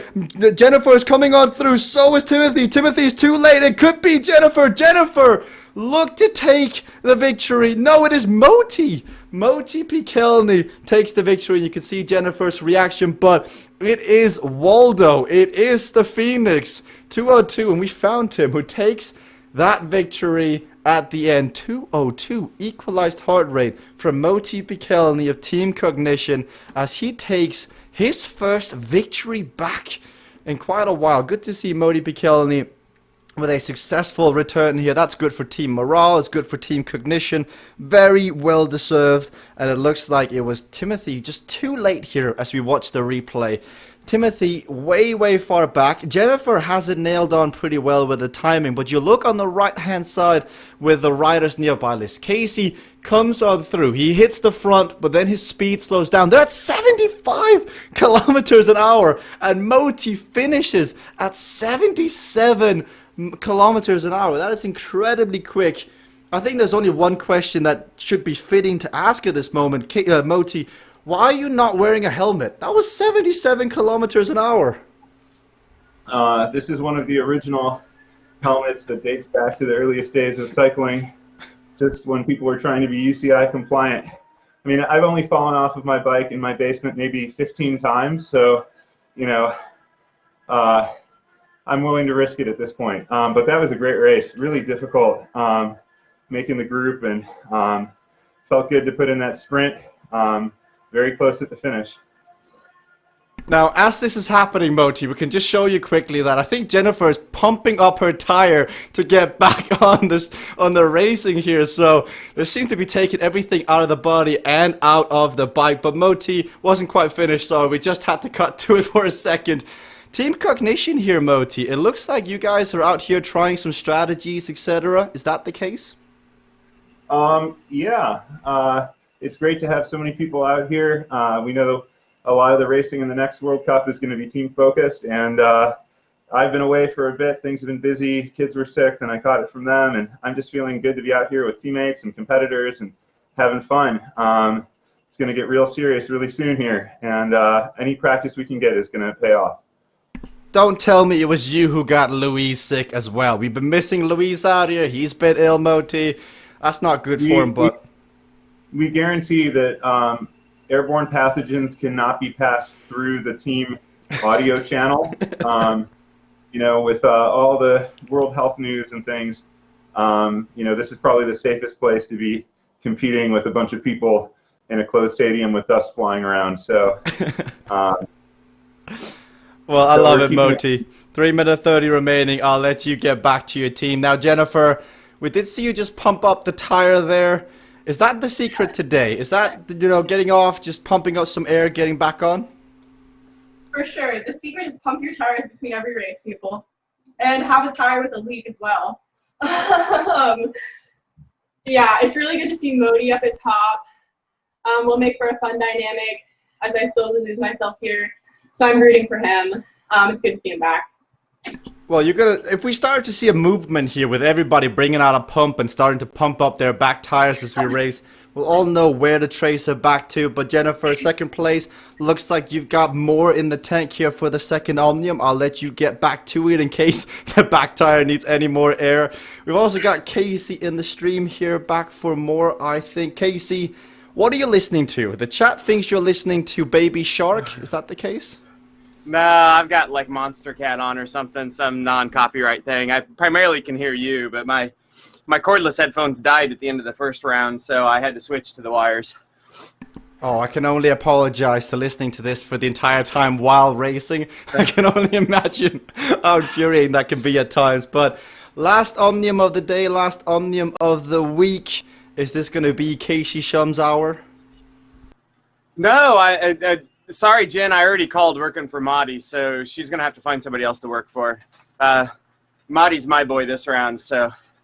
Oh, I like it. I like it. It should be a really good Zone L and an end to the week here. Let's go to Timothy as well and see what he's thinking. Timothy, I know you've got Glenn out on the track with you. You and Glenn, you probably spend the most time of anyone I know on a keyboard. Why? What makes Cade so fun on a keyboard? It's just like any other game. You just play 1v1, you create a little event, have some weird power-ups in it, and just do some racing on keyboard versus each other. It's a good laugh, it's a lot of fun, and it's good practice at the same time for when I'm on the bike. At corner speeds and everything, blocked lanes. So yeah, we're having a lot of fun. It's finally back in the racing, so yeah, it's gonna be loads of fun. You better be telling Glenn, by the way, to get on your Vortex, to get on your spare bike. I Oh, want to it's see him happening. on the stream. Glenn is the mascot of CVRcade. This man has been around lurking for so long. We want to see the face. We want to see the real Glenn, aka UB. Good luck in the racing here, Timothy. Good luck to everyone. Luis is in here. Jeff's in here. This is a stacked Saturday. I mean, you saw the poll in regards to which day of the week should the Team World Cup be on. Saturday seemed to be the majority vote in that one, so it may be Saturday's going to be the day. We're going to do some testing next week. There's going to be some head-to-head testing Tuesday and Thursday, and I cannot wait. Like, if you listen to the talk show, you heard us talk about the whole hyping it up, the marketing, the race dynamics. I think from what we've seen today, with the storylines, with the salt and pepper, even though Nils goes, Jesper, it's nutmeg, it's not salt, spice, you know, come on, get in the game, boomer. But I think it's going to be epic. I think it's hilarious. I think the different storylines you've seen, Frank Garcia versus Nigel Doyle, you've seen Casey versus Moti today, you've seen Jennifer versus everybody on a bicycle. I mean, or even those not on a bicycle, those sitting on their chairs with their keyboards. I think they'll be good as we get ready for Dark Matter Spire. Moti Pikelny, we're in the first race here, tiny bit out the back. Quentin is in the left here, Casey there as well. How much do they have left? This is the long race of the day as Frank Garcia with all his power-ups, Racer's Edge, weight lifted, wind at his back, once more tries it, and there's no Sebastian Kuhn to block him. There's no Sebastian Kuhn to put the brakes on this time around, so we see what's going to happen as Nils says he's got a date on Tuesday, not going to ride. Well, congratulations, Nils, on behalf of the entire community. We wish you best of luck. If you need somebody on a keyboard to help draft you, I'm sure Quentin can give you plenty of help. But look at the determination of Frank Garcia, and the reason he's doing this, because I can promise you he's not at 129. He is probably higher than 178. But Jennifer Garcia is bridging the gap here. She's getting across to Frank. Frank used every single power-up here to get away. And now you've got Jennifer second place, 2 seconds down. You've got Moti Pikelny, Racer's Edge, wind at his back, trying to get back on terms with the front here, trying to get back on touch. What can he do? Wind at his back. 10 seconds, 12 seconds! They have 12 seconds! How did that happen? The blink of an eye, and suddenly the Garcias, oh my goodness, what are they doing? I like seeing also the Sebastian in the chat said that Jennifer was pumping up her 4-bar compressor with her pump. I'm not sure. Jennifer has got the good legs today, so 9 seconds is the difference now. You've got Moti on the left, you've got Jennifer on the right. 2 riders off the front. Frank and Jennifer in audio chat. They're going to be talking together. Frank threw in every single power-up. So the question is, how long can he sustain this front group? How long can he be up here? Because to make this gap, he had to throw in everything he's got. Now he's got to recover while working hard on the front. That is no easy task. But the one thing that does support him is that there's no corporation further down. There's no teamwork. Quentin is on his own trying to catch up. Moti on his own trying to catch up. Daniel LeBlanc on a keyboard is trying to help the secondary group, but he's kind of keeping his distance. I think Daniel got his fingers burnt in Sony, so he wants to be there. He wants to help, but he doesn't want to upset anybody. So he's kind of like, he's helping, but at the same time, he's really not. He's just a carrot that you're chasing, where all you kind of want to be chasing is like a bit of white chocolate or a bit of, you know, some good chocolate instead of a carrot. I'm not sure where I was going with that, but Luis in 8th is down here with Glenn. You've got Kim Fairchild down with the bot patrol because, you know, Hedy, Ada, they don't ride by themselves. They need somebody to give them a bit of push. We've got Jeff Rooney. He's got the reins to the snowman sleigh, as you can see him pushing on here. Frank's gone down on the front, so Frank was trying to do a bit of blocking as he let go from Jennifer, I think. And then as he moved through the pack, that is it. So, Jennifer, you're going to start to imagine that the fatigue is going to start creeping in. First Omnium, you're fresh. You can see her nodding her head. When you race the first one, you're racing on adrenaline. You're getting that victory. You want to win another one. Now you've got to team it up. As I just noticed, by the way, there's a shadow on the rock there on the left. We'll catch it next time around, but it kind of looks like ET phone home. We'll see. Maybe that's an Easter egg that the game developers and artists put in the game, but you never know. 10 seconds down, you've got Moti Pikelny here, so you can see the faces compared, contrasted. On the right, Jennifer pushing 189 equalized heart rate. On the left, Moti Pikelny, arguably the best suffer face in all of CVRcade. He just, when he goes deep, he throws his entire body into it. It's like, instead, like some people pedal with their legs, Moti pedals with his legs, his core, his upper body, his left shoulder, his right shoulder, his, everything that can go into the pedal goes into the pedal. So here he goes. He's now working on through. Wind at his back. 193 for Jennifer, 192. The gap is 6 seconds, and you can see it further up to the front here. As Nigel says, Frank's blown a gasket. But that was to be expected. I mean, Frank went all in, and you don't recover from that sort of effort so quickly. It takes time, and that's not a commodity you have a lot of when you have the Phoenix, Walto. You have Moti Pikelny chasing you down from behind. So if Quinton can get up here, I think Quinton is going to help Moti. I think with how we've seen the racing here, I think Quinton on a keyboard, he's sitting there, he's got his can of Coke, he's got his crisps, he's got his, he's got his Haribo, we got some here as well, he's got his Haribo. I should not have picked the green Haribo, that was not the best one to pick. He's got them, he's sitting there thinking, I'm gonna help Moti. And the only reason I'm thinking this is because on Thursday, Quinton, he pulled off a great maneuver on me on Attack the Middle. So he's a smart racer, grand finale champion. He's gonna come up here and he's gonna try to see if he can help Moti Pikelny. And as he's come up, you'll see the two try. And Moti needs this desperately. He needs that bit of rest because for an entire lap, he's just been going non-stop. He has not been able to rest up. And now, with somebody up here, this is going to help massively. As we've got Enrico Schink, 152599 with the host. Thank you very much. Hey, I called it! Quinton just sent me a photo of him riding. There's literally Coke and a bag of crisps. I'm not sure. There's a pack of waffles as well, unopened waffles. Quinton, I think I know you too well, my friend. I think I know you way too well, my friend. As you see, Jennifer, the gap is 1 second, 2 seconds. It's gonna come down now. It's gonna come down to the wire here because Quinton helping out. This is massive. So Tim said earlier that maybe Moti should be recruited. Could this be it, guys?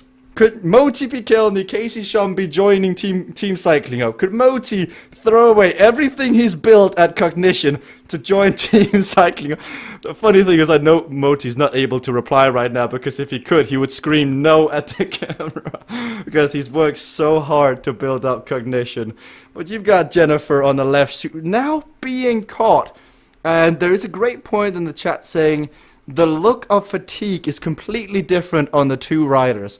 Moti, very, very visual in the face. I think with Jennifer, it shows in the posture. It shows when you're trying to really maintain the control over your mind and your body. It kind of lets it go a tiny bit. But now, it's all back together. Three riders make up the front. Quinton, Moti, and Jennifer. Everyone is wondering, when is Quinton going to have his waffle? That's the question. As further back, Louise, Casey, they seem to be working together. They use all three of their power-ups at the same time. They're getting away from Kim Fairchild, from Timothy Tamont, and they're going to catch up to Glenn. Then they're going to pass Glenn right on the left. Glenn doesn't try to block. Glenn is a gentleman here. Glenn the gentleman. And then Luis goes again with another salvo. So he fires off all the bullets. He reloads the revolver. He goes again. No Russian roulette here from Luis. He just wants to catch back up here on the front. 10 seconds to Daniel. 3 seconds down to Casey Shum. And so this is still very early in the Omnium. There's still more points up for grabs after this race than we've had so far. So Casey, Louise working together here, trying to catch up to Daniel, to Jennifer. They're only 13 seconds back. And now that the menace, the pain inflictor that is Jennifer Garcia has kind of let go of the front, There's now an opportunity to get back on. Jennifer has let go of Quinten and Moti Pikelny. And now the question is, when does Quinten stop playing nice? Because Quinten has his teammate. Quinten has Casey Shum in 6th place. So now that Jennifer has been dropped, she most likely is starting to feel the leg scream back at her. You know, that second Omnium, I know you had the adrenaline. I know you had the endorphins of winning. But maybe the second Omnium was pushing it. And we've all been there. So Moti on the front and Casey on the right here. Casey in 6th. What does Quinten do here? This is going to be a good finale to the evening. Nigel saying, yes, much more entertaining than other platforms. Oh, I would love to see the watts per kilo in Equalized. Equalized watts per kilo. Can that be the next thing we're adding to the game? Oh, Moti Pikelny held 1,500 equalized watts per kilo for 30 minutes. I don't know. I'm just having some fun here. Moti, 199 here. So 190 equalized heart rate. He's got to start thinking about what Quinten is thinking, because right now he's a friend, but Casey's down there with Louise, with Jennifer, and also Daniel LeBlanc is coming back. I think Quinten is just trying to race to win it on a keyboard. I think Quinten right now is racing to win this on a keyboard. I don't think he's thinking too much about Casey. I think Quinten wants to try and be one of the first people to win an Omnium on a keyboard. So he's thinking, I need to get rid of Moti. I've already gotten rid of Jennifer. Can I get rid of Daniel, Louise, and the rest? And so Moti's going to have to stay with this. Jennifer is going to get caught here by Louise in about 7 seconds time. So he is riding away. He's returning from illness, but he looks strong as ever. Now 4 kilometers remain. We're almost at the final lap of Dark Matter Spire. This is kind of sneaky tough. Maybe it's not even sneaky. This is a tough race. 5 laps of this, 11 kilometers. There's not that much drafting thanks to the wind, as we now see Jennifer with a weight lifted. She's trying one more time. If she can get up to Daniel, if she can get on the wheel of Daniel here, she's got a chance to get back up to Moti and get back up to Quinten. But she needs to fight for it. She needs to get back on terms with the rider in front of her, because right now, she's on her own. No draft, no rider around her. She's going to have to fight for it. We've got Sebastian saying, go, Louise. We've got Nigel Doyle with the love in the chat. We've also got Nigel saying, TCH play nice? I can't see that happening. Now, I would do my best Kiwi accent, but we all know that would be a travesty. So I'm going to save you all from that. But meanwhile, on the front, Moti Pikelny wiping the sweat off. He's got 4 seconds up to Quinten. Again, this man versus machine, it's so difficult. Enrico says, let's go Quinten. So Enrico is team keyboard. Meanwhile, DK Mansuni says, I kind of love the egos of TCH with a heart and a thumbs up. It is very endearing. It's now Glenn. Glenn came to play. He just used all his power-ups on the descent. Now, Glenn spends hours with Timothy on a keyboard. Glenn, only keyboard, has not yet to touch a bike on terms of CVRcade, but that's going to change. I've made Glenn an offer he simply cannot refuse.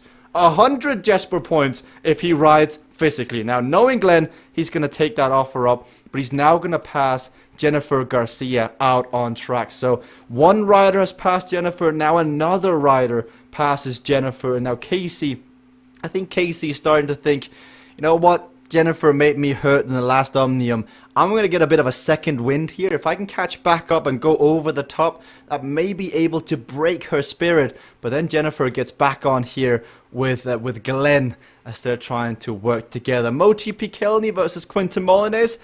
If Moti can stay with it, he will win the sprint, because physical can go much higher than a keyboard. That's how the handicapping works.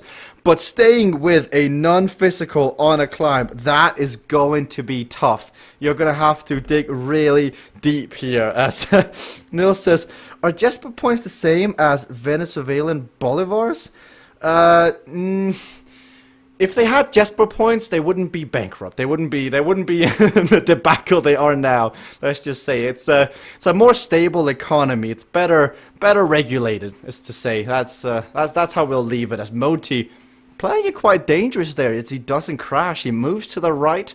If that was that was just a second later. He could have touched the back wheel of Quinten and gone down, but Daniel's coming back. He is now just up the top left-hand corner of the screen. You'll see Daniel LeBlanc getting up here to the front. So we're going to have 2 keyboards and 1 rider coming into the finish line here. Who is going to take it, chat? Is it your champion, your rider, the Phoenix, rising again, Moti Pikelny? Or will it be the 2 riders riding non-physical? Moti going to the far left. Not only does he want to win, he wants to take the long way around here as he's moving all the way on the left side of the track here. Quinten opting for the inside line at 200 equalized heart rate. That hat is slowly racing off his head as the steam is moving it up. Soon we're going to see that red hat floating like the Phoenix as Moti is back. Ladies and gentlemen, 5 seconds is the gap here. 1.2 kilometers. But then Quinten Molyneux, this is going to kill the spirits of Moti if he can come back. Racer's edge, weight lifted, wind out his back. He's going to come into this corner 20 kilometers higher than Moti Pikelny. 3 seconds, 2 seconds, physical. Moti's got to move to the left. He's got to get the block. And he... Ooh, what? That we've seen that a few times there. Make sure we have that on the replay because that is a race-defining moment. Now, sometimes when you move position at the same time, you get blocked, but I am not sure what happened there. I think Moti gets the luck of the draw on a gameplay mechanic which keeps him upright when he possibly maybe should have been on the deck, but looks like Moti Pikelny, the Lord above, shines down upon thee and gives him his blessings. As Wim says, great block. Nadia says, great block. Wim says, perfect block. Everybody is loving it. So now he's got to finish it, though, because Quinten is coming back quick. And Quinten is pressing the button. He's holding down that plus button harder than he's ever sprinted before. So Moti is pushing it. 200 equalized heart rate. Quinten adding another crisp. Taking another sip of his Coke while trying to catch up to Moti. But Moti Pikelny withstands the bombardment of physical racing. And ladies and gentlemen, that deserves a round of applause. Come on, chat. Let's give it up for your Dark Matter Spire Racer winner. But now we get ready for the sprint of the secondary spots. Glenn, Jennifer, and Allison. Allison, though, does deck it. So but Jennifer's not out of the racing yet. She's in 22 points down from Moti. But we'll see if Moti's got anything left for the last 2 races. Because Quinten took a deposit from the energy bank. And there was definitely no receipt on that one. No return, no policy. As Glenn, is he going to cross the line before Jennifer? It looks like he will take a few points away. So he's attempting to brake, but he brakes too late. And then Casey... Oh, I think he tried to put a bit of a block on, perhaps move a lane, and then he falls down in the sprint. Timothy in 4th is Casey, just having a bit of fun with it now. Timothy crossed the line next. He's happy with that one. Jeff Rooney with a good result here as well. You've got Louise, Sober, Anise. You can see the sun is now up where Jeff is. You can now see a well-lit Jeff Rooney. That doesn't happen often these days as he races at the very early time, his time. Luis next up as well in 13th as he's getting back into the racing. Let's bring up the last few replays because that block wins Moti the race. But it looked like for a second that they were just overlapping each other. So this is a bit further back here. As you can see, Casey typing away on his keyboard, then Moti on the left. So you got the chat loving it. Well done, Moti. That was great. Oh, the chat is just living it up. I'd like to see that replay, says Quinten. Here we go. This is the instant replay. You've got Quinten with his power up. Here comes the block. Moti, left. Quinten, right. Oh, yeah. We'll leave that one up to the commissioners. I mean, that was definitely a very, very important block from Moti Pikelny on Quinten Molyneux. That essentially sealed the victory. But 203 equalized heart rate. As we've got Steven with a salt emoji in the chat. Moti Congratulations, my friend. 203. You versus Quinton. You versus Jennifer. It was you versus everybody, it felt, out there for quite a while. Well, I was racing on behalf of Team Human against the keyboards.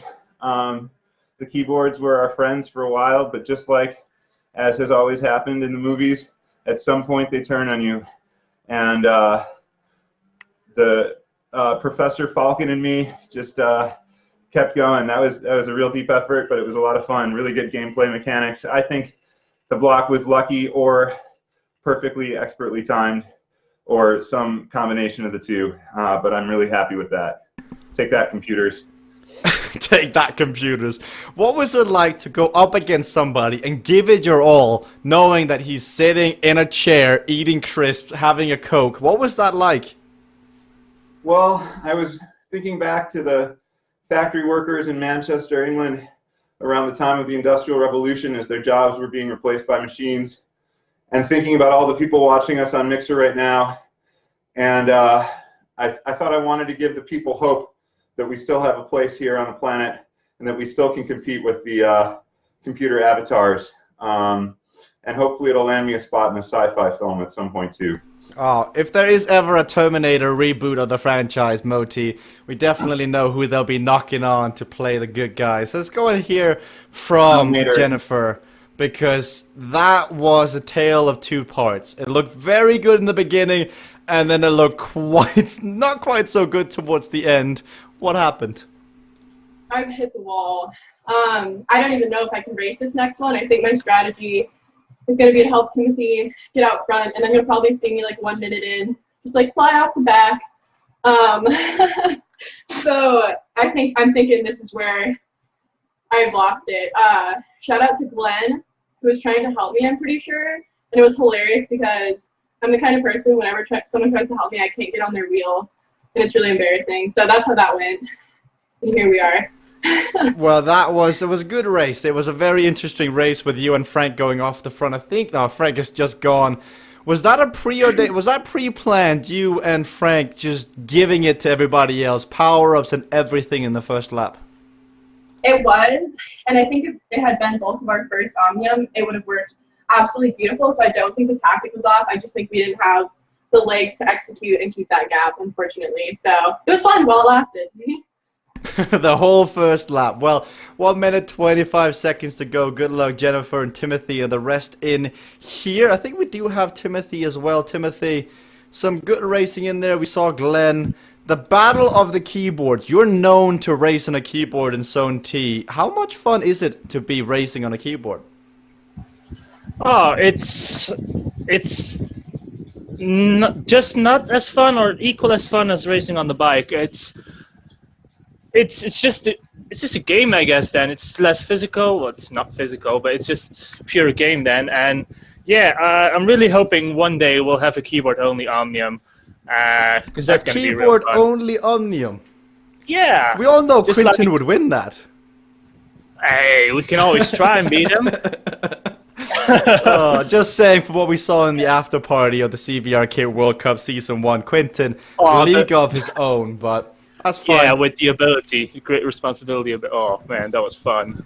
Well, Timothy, 25 seconds to go. I'll let you refocus and adjust, recalibrate as we got more racing. We've got Casey on the stream. We've also got Casey Racing Submerged Stadium. I think he'll want to finish off strong. 2 races left. These are pure power, bit of technical. If you can just get into your rhythm, you have a good chance of finishing high up here, and that's what we'll see from a few of them. We've got 17 racers in this race. 2 races remain here of this weekend racing, as we see on the front. Jennifer, Casey, Louise is here as well, as when they go back to solid, Casey goes at the back of the group, and all that momentum, he's at 37 here as everyone slides on to the right. Again, it's Quinton on the front here, as Quinton is throwing out some shade in the chat. He says, well, Team TBD can't have unequalized curves with keyboards. So you get a bit of shade coming around from Quinton Molinez, who's enjoying his time in the game today. Gotta love the spice here as Luis is back. He's rocking the red shirt, the blue shirt. I'm not colorblind. The blue shirt in real life and the blue shirt in the game. I have no idea why red come up. Like, you know when sometimes you're talking and somehow you're thinking, don't say this word, and then that's exactly the next word that comes out of your mouth. That is not very good when you're commentating to thousands and thousands of people online. But Luis doesn't care about the color of his jersey. He doesn't care about any of that. He cares about winning this next race, and he's currently second out on the track. He's got Casey Shum. You get a bit of a love from Luis, who has had an up and down day. He looked really good. He's back. Casey's got to be careful he doesn't crash there. 1 second later, and he goes down. He doesn't want to make the same mistake. He was drilled into the wall by a Team Cognition member earlier today. Doesn't want to have the same fate happening twice here. So Luis gets in front of him. Casey clearly never going to be a Team Cognition member at this point on his journey, because it does not seem like they can get their mind alike as Moti uses a flat tire. Flat tire number 1 out as Casey has to stand up. We go further back. Jeff Rooney is in 7th. He's just been passed by Modi Pikelny in 6th. Daniel in 8th. Timothy, Jennifer, both have hit the wall. TBD, more team lack of stamina, but that will come back as more racing happens on here. Jeff, you can see he's stamping away. Bull in the china shop here. He wants to get all the power through. He wants to get all the porcelain off the walls here. He wants to give it all. If you wake up this early, if you set up your day for racing, you're not going to leave your bike. You're not going to leave, in Jeff's case, the container in which he races, without emptying the tank. You're going to fight on through. You're going to catch Glenn. You're going to catch Moti. You're going to catch Allison, Luis, and the rest of the bunch on the front. So that is exactly what Jeff's is currently thinking. But Casey, with Moti's flat tire, it kind of backfired for Team Cognition. Casey was not able to come around Luis, but now with a flat tire, he has been able to come around here. So now we see Jennifer, by the way, fires back in the chat to Quentin's previous remark, saying, 1 second, we got the side-by-side screen, saying, my curve was equalized 7 times last time I raced, actually. And then a reverse winking, not even an emoji. I guess it's like the old school days of like MSN, when you couldn't send emojis and emotes, when you had to use the tools on your keyboard. So we'll see. Now we got Casey, you got Luis, the 2 riders in the front, with Jeff with a flat tire power up, if you don't count Quentin Molyneux on the keyboard, who's currently leading. On the scoreboard, you'll see Moti in 2nd. He is 1.8 points behind Quentin, currently out on track. It's been a long time since I've seen 0.8 of a point in the first race. So we've got a lot of racers out here, and they're fighting through it. Casey in the lead, trying to catch up to Quentin. He probably knows that Quentin would let him get back on. But what about Moti Pikelny? He fought so hard. He fought so hard that the hat has come off here on Submerged Stadium. He's riding with Allison. He is riding with Luis here now. As the chat is... You know what? We should just change the focus from the gameplay. If we could just put the chat on the stream. Tamont replies with, let them talk, Jenna. They're just salty. Tim Fulford replies with, salty? You mean like your nut bucket? So this is going places, ladies and gentlemen. And Neil says, no, Waldo is gone. Waldo is very much still here, but Casey Shum on the front is really pushing. He wants to win. He wants to walk away here feeling good about himself. He doesn't want to leave this one thinking what could have been. And as Sebastian Kuhn says, he's got the Cognition train rolling right behind him. They're coming in hot here, and we're halfway through the racing of the penultimate race of the day here. Luis, Moti, Allison, well-oiled machine versus Casey and Quentin as Glenn comes on through, and in the lead, it is none other. No, Glenn! No, Glenn! Oh, what could have been. F's in the chat for Glenn. He had his 1 second of fame, but with fame comes the lame, which is at the back for Glenn, the name. So, Luis, we're back with Luis here and Casey. But thanks to that flat tire power-up, they have been caught now. They have been brought on back. Luis, Casey, you can see Casey giving it everything. And this puts Moti in the lead with Quinton. And what Quinton is doing now, it continues. Quinton versus Moti, round 2. Quinton got beat in the last one. What can he do in this one? He's making it so that Moti can't move in. He's being a proper nuisance. And Moti goes into the rock on the right. Oh, and a flat tire from Allison. Tries to negate the crash of Moti, but it's too little too late. 1.7 kilometers. And now Allison is in the lead. She's third overall. Just a few points. It still looks good for Moti, by the way. Across the next 2 races, he's got a chance to come on back here, so we'll see what's going to happen. He is 5 seconds down. Quinton is there. Flat tire again being utilized. So what can Allison do? 1.5 kilometers here left, as she's just got to keep it on through here. She's got a chance to win as well, as her teammate Moti is currently leading with Quinton Molyneux in second at 1:11 and 0.8 of a point here. But Casey just doesn't want to crash. He's thinking, can I bring back Quinton for one last lap? Allison, this is the first time we actually see Uncrashable in use. And she's using it on the straightaway. Now, I don't know what would happen if somebody used Flat Tire and Uncrashable at the same time. I don't imagine. Does Allison think it's over? Allison, keep going! It's not over!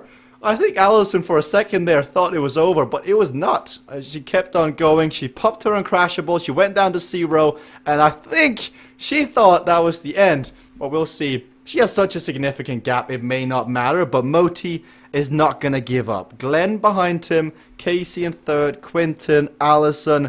This is the end towards now of Submerged Stadium. It's going to come down to Lakeview Circuit. Like, Moti looks like he's fading. Second Omnium of the day. He's fought so hard. I think Moti Bikelny may very well be on the backside of his curve here. I think he may be feeling it, but he's going to catch Casey. Casey, I think, still has a power-up left perhaps here. So 170 from Casey, 190 from Moti, as now Moti's going to have to come around here. He's going to need to instigate something, maybe cause a mistake out of Casey. He's got a chance to keep Casey up against the rocks here, and he knows it. He's not doing too much. He's not accelerating, not deaccelerating, and now across the line, the 3 riders, but this is going to go against Casey. Casey is going to crash because the rock is up here on the left. Casey is the one hitting the inside line. As they know it, Casey slows down. Does he slow? Casey needs to move. He needs to, oh, Uncrashable. And Moti doesn't pop it. Oh, I just got outsmarted. Moti got outsmarted. And I think, oh, Casey, you can put your check in the mail. I think I just helped you and Quinton massively on that one. Allison wins the race regardless. Allison wins. Quinton comes on through. Daniel and Glenn! Glenn is going to take points! Oh, Glenn is trying to sprint, but because he is not physical. Oh, flat tire. What a power-up. What a finale. Quinton waits for Casey to cross the line. Glenn crosses the line. Daniel crosses the line, but Moti, oh no! He meets the fate of Casey Shum, and now Homer uses flat tire. Moti's like, can this just be over, guys? I want to go home. Oh, wait, I am home, but I want to go upstairs. What a great race. I want to see that, I want to see the rock crash again. I totally forgot that you can phase through with Uncrashable. I think Quinton and Casey were sitting there thinking, just keep it up, just keep it up, just keep it up now. And you've got a chance as we got Jeff coming up towards the sprint here with Luis as well. Luis will cross the line next. Jeff, he's got the cap hanging to his left. He's got the stars behind him. Luis crosses. Then you've got Jeff, Homer, Kim Fairchild, Timothy Timon. Let's bring up the instant replays. So here you go, leading on up. This is where Moti crashed the first time, where Quinton is not going to move. Quinton is not going to move and goes right into a rock there on the side. And Moti P. Kelney goes down. And Casey here is waving goodbye. He knows he's so far ahead of the game. At this point, I'm saying, oh, no, it's going to be Moti going down. So it's going to be Casey going down. Moti is safe, but they both have Uncrashable. And Moti knows this. Moti does it. He just waits 1 second too much. 1 second, and he knows it. And he cannot believe it. And he doesn't go through the obstacle. Casey having fun with it. Moti, though, is currently leading, but the gap seriously diminished there on the previous race. Let's go and hear from Moti, because it looks so good. You came on back, Moti. You were fighting it. 1 second, half a second. Like, did you know that the Uncrashable would work? Oh yeah, yeah. You know, from 0 to hero, just like I timed the block on the previous track perfectly, I mistimed this as imperfectly as I could, or timed it imperfectly, or mistimed it perfectly. Some combination that doesn't involve a double negative, but yeah, it was sort of exciting to watch, and I got too much into the excitement, and you know, the Uncrashable lasts for long enough that I should have executed it early, seeing as I knew all three of us were going to pull it, but I didn't do it. So now more is at stake, makes this race more exciting. It'll be good practice, good fun, good workout. Now, Allison ended up taking the win there. I mean, she looked like she was in her own zone. Are you talking to Allison? Are you having some team chat? What's happening there? Well, yeah, we're communicating in our team chat, and you know, I think she had a great race, denied more points to the competitors. So I think had she not finished ahead of them, and with how poorly I executed on that race, I'd be further either behind or not as far ahead as I currently am. So that all worked out in our favor. Let's go and chat to somebody who pulled off the epic gamer move of the year by CVRcade magazine called the Civil Blocker. Casey, that block, that strategy, talk me through the lead up to deciding that's the move. Yeah, that was poetry in motion, wasn't it? I'm bummed it was Moti, but I couldn't not do that move, no matter who was there. Like, I probably would have done that to Tim Fulford had he been in that lane. It was set up so perfect. But yeah, I knew it about three corners before it, where Quentin was, where Moti was. I knew I could go in that inside lane, and I was hoping Moti wouldn't realize it and think he had me pinned. I wasn't communicating with Quentin, but I found out after the fact he knew the game plan too, because I was like, Quentin needs to know that I don't need out. Like, he doesn't need to break to let me out or anything. He needs to keep Moti between us. Because I was just sitting with my finger on the Uncrashable. And you can't pull the trigger too soon, because then Moti realizes what I'm doing. So I had to wait till the last second so he couldn't react to me dropping the power up. But yeah, it was... Sorry, Moti, I already sent him a message like, sorry, but I could not do that move. It was too perfect. It was epic, but now you're only 20 points down on Moti. It's the biggest scoring multiplier of the day. You've already done well on this track before. Now I'm going to ask you again, is this the Casey Shum race? It could be. Yeah. It looks like Jen's kind of sat up a little bit, so, you know, probably fighting with Allison and Moti here, I would expect. They seem to be feeling good. Maybe Jen's wore her legs out for the day. I hope so, because she wore us all out. I don't have a lot, but this is a short race. Kind of fun the way those lanes are set up. I'm pretty sure Moti knows which lanes to go in now. You would imagine so, but I think she also wore out her own legs in the process. Good luck, Casey. 50 seconds remaining, everybody. This will be the last race here on this great Saturday. I hope you've all enjoyed it, as we're seeing Casey just thinking, no more flat tires, no more, just let a man finish here. And he does finish, and then they drop the flat tire again. So Lakeview Circuit, 3 laps coming up. We've got the flower beds out on the track. Will you know where to go when you start swinging your body into the corners? It gets difficult. Moti, if you bring down the scoreboard, Moti, Quinton, Allison, currently your top 3. This is the highest scoring multiplier anything can happen. Literally, this could all be shaken upside down come the end of this race. Let's see. All eyes will be on Moti Pikelny, Quinton Molyneux, Allison Kubota, and Casey Shum as Moti Pikelny out of the gate here. 700 equalized watts. Casey comes through. He's got more speed. So it looks like Jennifer Garcia has been resting up and she wants to win this one as her and Casey neck and neck here. But Casey needs all the points. Even Jennifer could win. If Jennifer wins this race, she could have back-to-back omniums. As Quinton goes down, that is massive. On a keyboard, he's going to struggle to get back up. He doesn't have the burst of speeds required to close down gaps. So Jennifer Garcia now moves on up. She's actually in 8th. She needs to win at the top to take the majority of the points. But now it changes. I just saw that she didn't finish the previous race. So that has now been updated. Unfortunately, she cannot win back-to-back omniums. But Louise, again here, he's now on the front, and he did finish the previous race. He's currently in 3rd. So Cognition, 1st and 3rd, currently out on course. 10 points differentiating between them. But Casey Shum here needs all the points he can get as they get ready for the flower beds. Glenn is in the way of Moti. Can Moti know? Does he know? He second guesses. And no, he guesses correctly. As you can see, they're in the same lane. Casey standing up, powering away.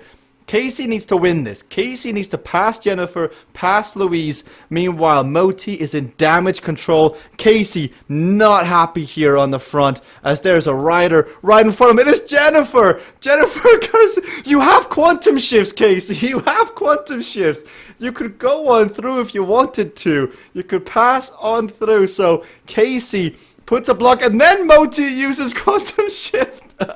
I think everybody is feeling the fatigue today. I think, you know, people talk about ping in terms of game latency. I think there's a real case for ping from brain to finger movement or to legs when you know the decision you need to make.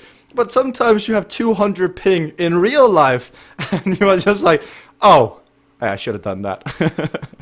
Louise on the front here, 192 equalized heart rate, is on track here to possibly take a victory here. But it'd be a good arc. It'd be a good way to end the stream here with Louis Soberanese out with illness. The man has literally been snowed in. Now can he... I know that shouldn't be an excuse when it's an indoor virtual bike game that you can literally race from your garage, but somehow that was an actual excuse from Luis Soberanese. But now that it is warmer outside, he can ride his bike inside. Let's see if Luis Soberanese can win this race for Team Cognition. But there is one rider, 2 riders behind him. One is Glenn. The Glenn. Just those words, like... tougher words, truer words have never been spoken, but Glenn. Glenn is the man. Glenn is trying to come back. The eternal man who never stops smiling. He wants to get a victory as well. Now that Casey has realized he's got quantum shifts, he's coming around Jennifer. She's down, back down in 13th. She is not a risk anymore, but 3 kilometers is left. Let's see where that happens. You got... Frank is asking if that was payback from Jennifer on the previous move. It could have been. It very much could have been. We'll not know until the end here as Quinton passes Casey. He's getting some help. Moti comes around too. So Casey locked in here. These riders all together.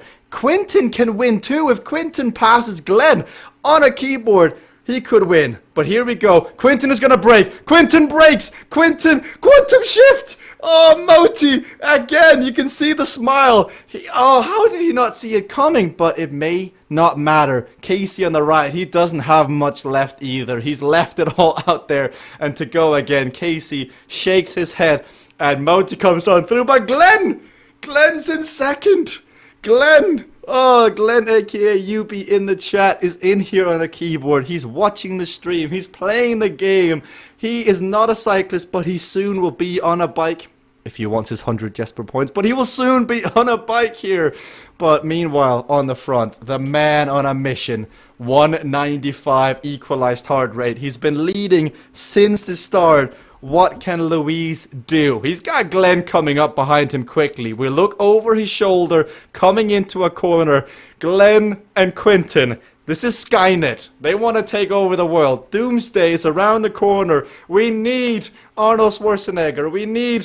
Oh, I can't remember the female lead. Renee Valadez, come and help us. Help us out with the movie trivia.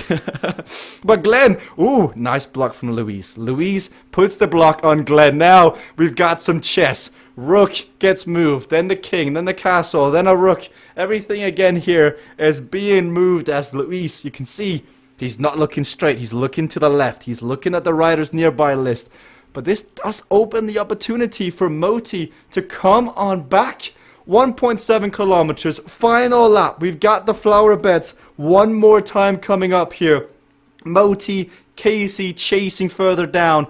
Moti's currently winning the overall. Glenn and Quinton second and third. The keyboards are taking over. Then you've got Casey Shum further down. I realize the woman is now called Sarah Connors in the movie, but I can't remember what she is called in real life. But here you go, Moti P. Kilney, Louise, as Glenn has taken over. Glenn has passed Louise on his keyboard, and he will take his one moment of fame here. But little does he know, he doesn't have the accelerations.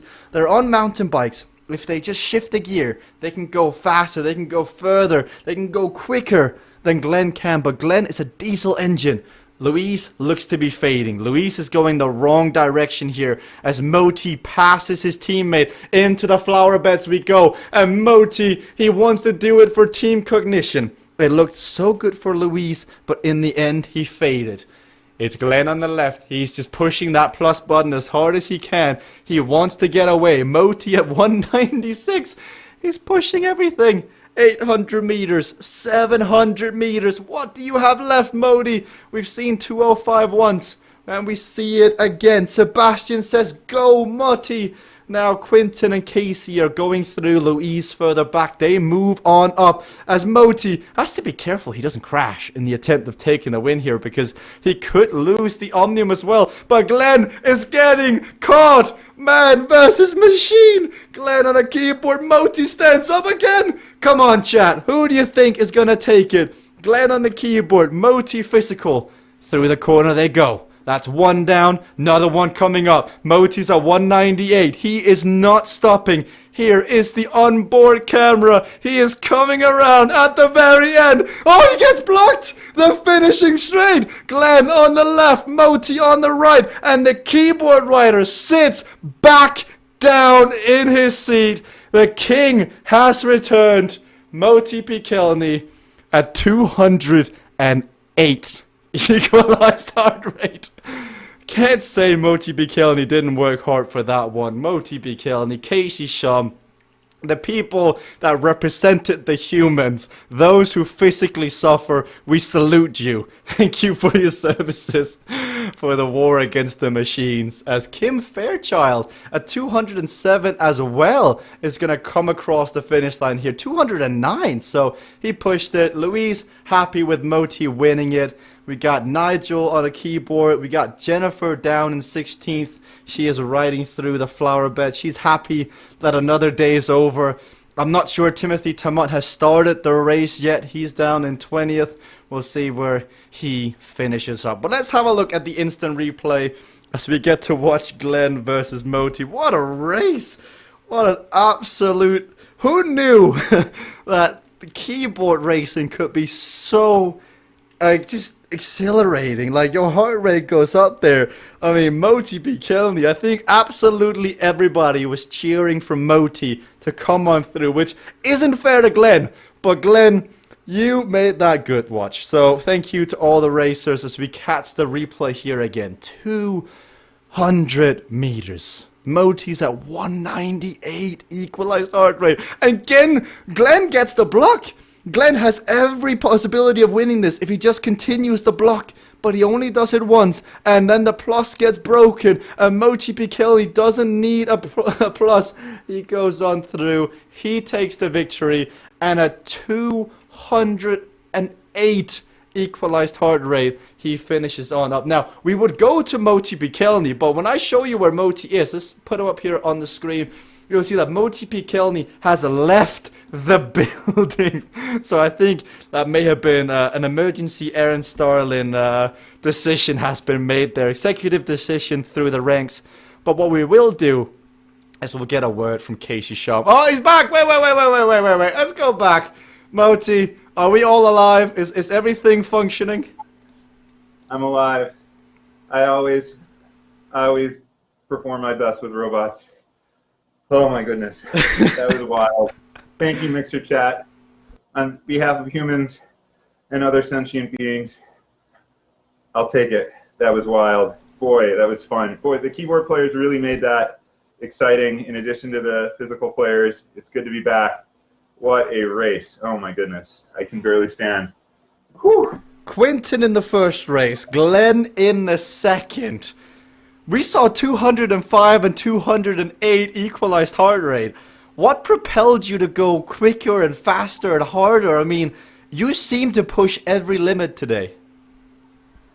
Well, what looks like a bicycle in the background is actually a green screen hiding the real-time transfusion that I started after Dark Matter Spire, and I think that gave me the edge at the end. So it'll get equalized out and burn me in the long run. Just kidding, though. I mean, that was really good racing. Well, congratulations, Moti. That was phenomenal. You've definitely deserved some celebration ice cream later on today. I'll let you get back to it. Casey, we sum up the day here. 2 Omniums back-to-back as we've got the highlights running. What was your highlight of today? What did you enjoy the most? You know, playing around with Moti a little bit. We had some positive, you know, we worked together and had some fun, and we also beat on one another a little bit. The fun part about that is, like, we're chatting a little bit off to the side, and, you know, it's all in good fun. We'll get off the bike. We'll talk about it. We'll have some fun with it. So, yeah, I mean, just a good day of training. I rode for an hour before we started, so this gets me 3 hours of training in, some good intervals. Frustrating races. You hate getting beat when you go all in, but you know, it just sometimes you're the one that gets beat on instead of doing the beating, I guess. So what was so frustrating about today? Was it the keyboard riders? You know, it's a combo of things. I think it's you know, I think there were some breakout performances today, so some people that you can't keep up with, but if equalization works the way it should, then you know, that'll all come back. That's okay. You know, just, you know, different things like that. It just gets frustrating when, and it's not, you know, I try not to be negative about it, but you know, I felt like I gave it everything I had. Normally, this level of effort gets me on the podium or competing for first place in almost every race, and today it didn't. So, for whatever reason, and that's okay. It'll just make me go harder or figure out how to play the game better, and maybe that's what I need to focus on, is playing the game better. Please don't find out how to play the game better, because the one time I actually race against you, you make me hurt like no one else. So Casey, if anything, please get worse at the game. Kind regards, everybody else on the platform. But it's good to have you on. Thanks for doing 2 zones today. Let's go have a word with Luis, because Luis, everybody in the chat was gunning for you, my friend. Everyone was thinking this is his race, and then you faded. Oh, it's so close. Yeah, I went above threshold there for a while, and I just didn't have it. It was tough, you know. But it was good to be back. I had some good workout today, which is what I wanted. But I'll be back. I just keep working at it, and thanks for the support. That was a lot of fun. How about your perspective of the sprint there? You get to see Moti versus Glenn. I saw you celebrating across the line. What was that like as a teammate? Oh, that was awesome. Especially because I saw Glenn, you know, when I was at the front and I saw him coming. I was like, oh man, I gotta block him. I gotta do something. So I played the game for a bit, which I blocked him a couple times.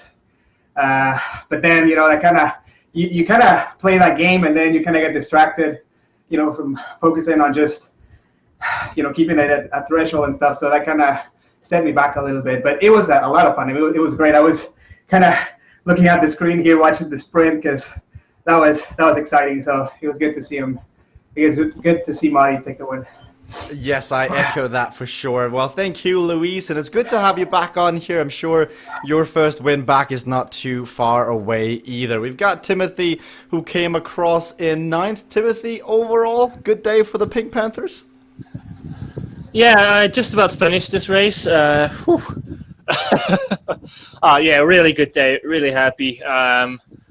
The Zone E was tough, racing alone versus the Cycling Hub block. Not block as in blocking, but just in general, the team. And then Zone K, we smashed it with Jennifer winning, Frank helping us getting second, and me finishing the podium with third. But by then, Zone L, it was all finished. It went downhill from there. But really happy with the performance today. We saw it get rather spicy in the chat. There was some back and forth going on. What happened?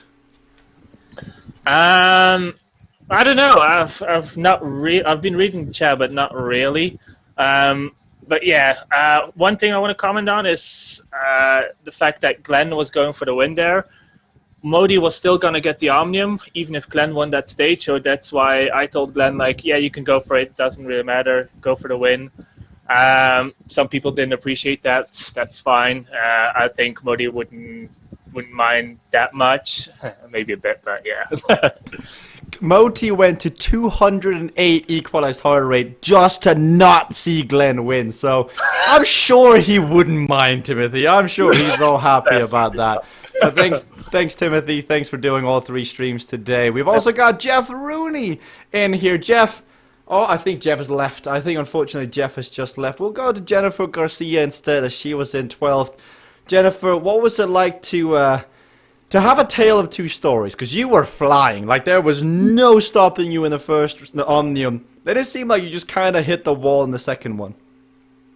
Yeah, my endurance got the best of me. I've been training and doing single omniums, and obviously I've gotten better at that.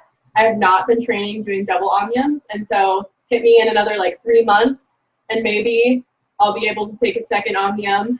But yeah, it's just interesting to see, like, the dynamics are a lot of fun with all the banter, and it's funny because the people who have like always been winning, I think, get a little bit worried or don't understand what's going on. And I don't think it has anything to do with them trying last. I just think it has to do with everyone else trying really, really hard as well. And it makes it a lot of fun. So it's fun to see that dynamic. So would you say the reason why you've been breaking out lately is because you're now on a new team?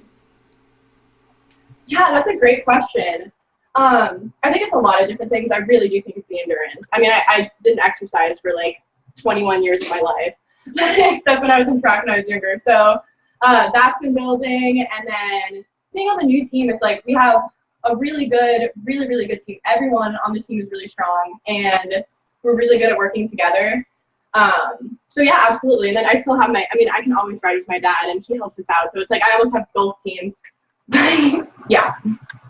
Well, spoiled for choice. Congratulations on Zone K, Jennifer, and it was good to see you try in Zone L, even though it met quite the brick wall towards the end of the two races. But that's all she wrote for the zones today, everybody. That was really, really fun. I think seeing the keyboard versus the physical, it'll be discussed until eternity. Should they be allowed in? Should they not be allowed in? Well, from a streaming perspective, standing here, commentating the action, oh my goodness, was it hilarious. Quentin today, all 3 zones was a key determinator on how the race the outcome because of him on a keyboard. Daniel, Glenn, Nigel. There's also this is the thing about CVRcade. It is all inclusive. It is me, you, sometimes the neighbor if he's named Steve. It's everybody who can get on the platform and race, and that's what makes it so fun to watch. So I would recommend to everybody, like when we have Channel 1 on here, we're Front Page Mixer, we've had people get in the game on a keyboard. I saw Wim today get in the game. And I know Wim is just watching the broadcast, trying to figure out how to play the game. He's in on a keyboard. I'm loving it, watching Glenn, knowing Glenn is such a happy person. If he was able to take the victory there, now he didn't. And the whole chat was behind Moti, and I get it. But if Glenn took that victory, Glenn is going to walk around the house to his mom, his dad. He's going to be like, I just won a bike race. Now, albeit I didn't go anywhere, but me, I won a heavily contested bike race in front of so many people, live stream with my name read out loud in front of everybody. That's just a feeling that's so tough to emulate anywhere else, and it was good. We see Casey, Moti being the main protagonist here of Zone L. But shout out to everybody who made it fun. It was you, the chat, it was all the interviews, it was the spice, even though salt may not be considered a spice. After today, that's going to require some reclassification, because that just simply cannot be the truth. So, for all you have left here on this Saturday, I hope you do consider clicking the follow button down below. We gained about 26 followers in Zone E earlier, so we're almost at 7,080. If you can push us up there, that'd be heavily appreciated. Now, we're going to be live again on Tuesday. It's going to be a bit of different racing. It's going to be head-to-head racing on Tuesday, which is going to be our first time trying this in teams format. I'm excited. You should be excited. But if you are a team, please make sure to make some room in your schedule for Tuesday and Thursday to try some testing in terms of head-to-head racing. We need you there. We want to see how it plays out. We need you. But I hope you guys have a great Saturday, a great Sunday. Now when you go back to work on Monday, you can think about Tuesday, because that's when the racing begins again and the streaming comes back. But until then, we'll see ya.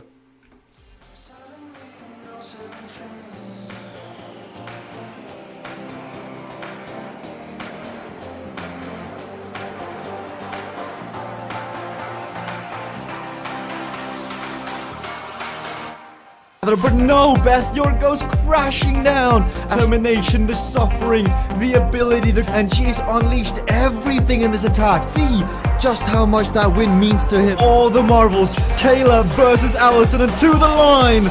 Kayla Laguna takes the victory.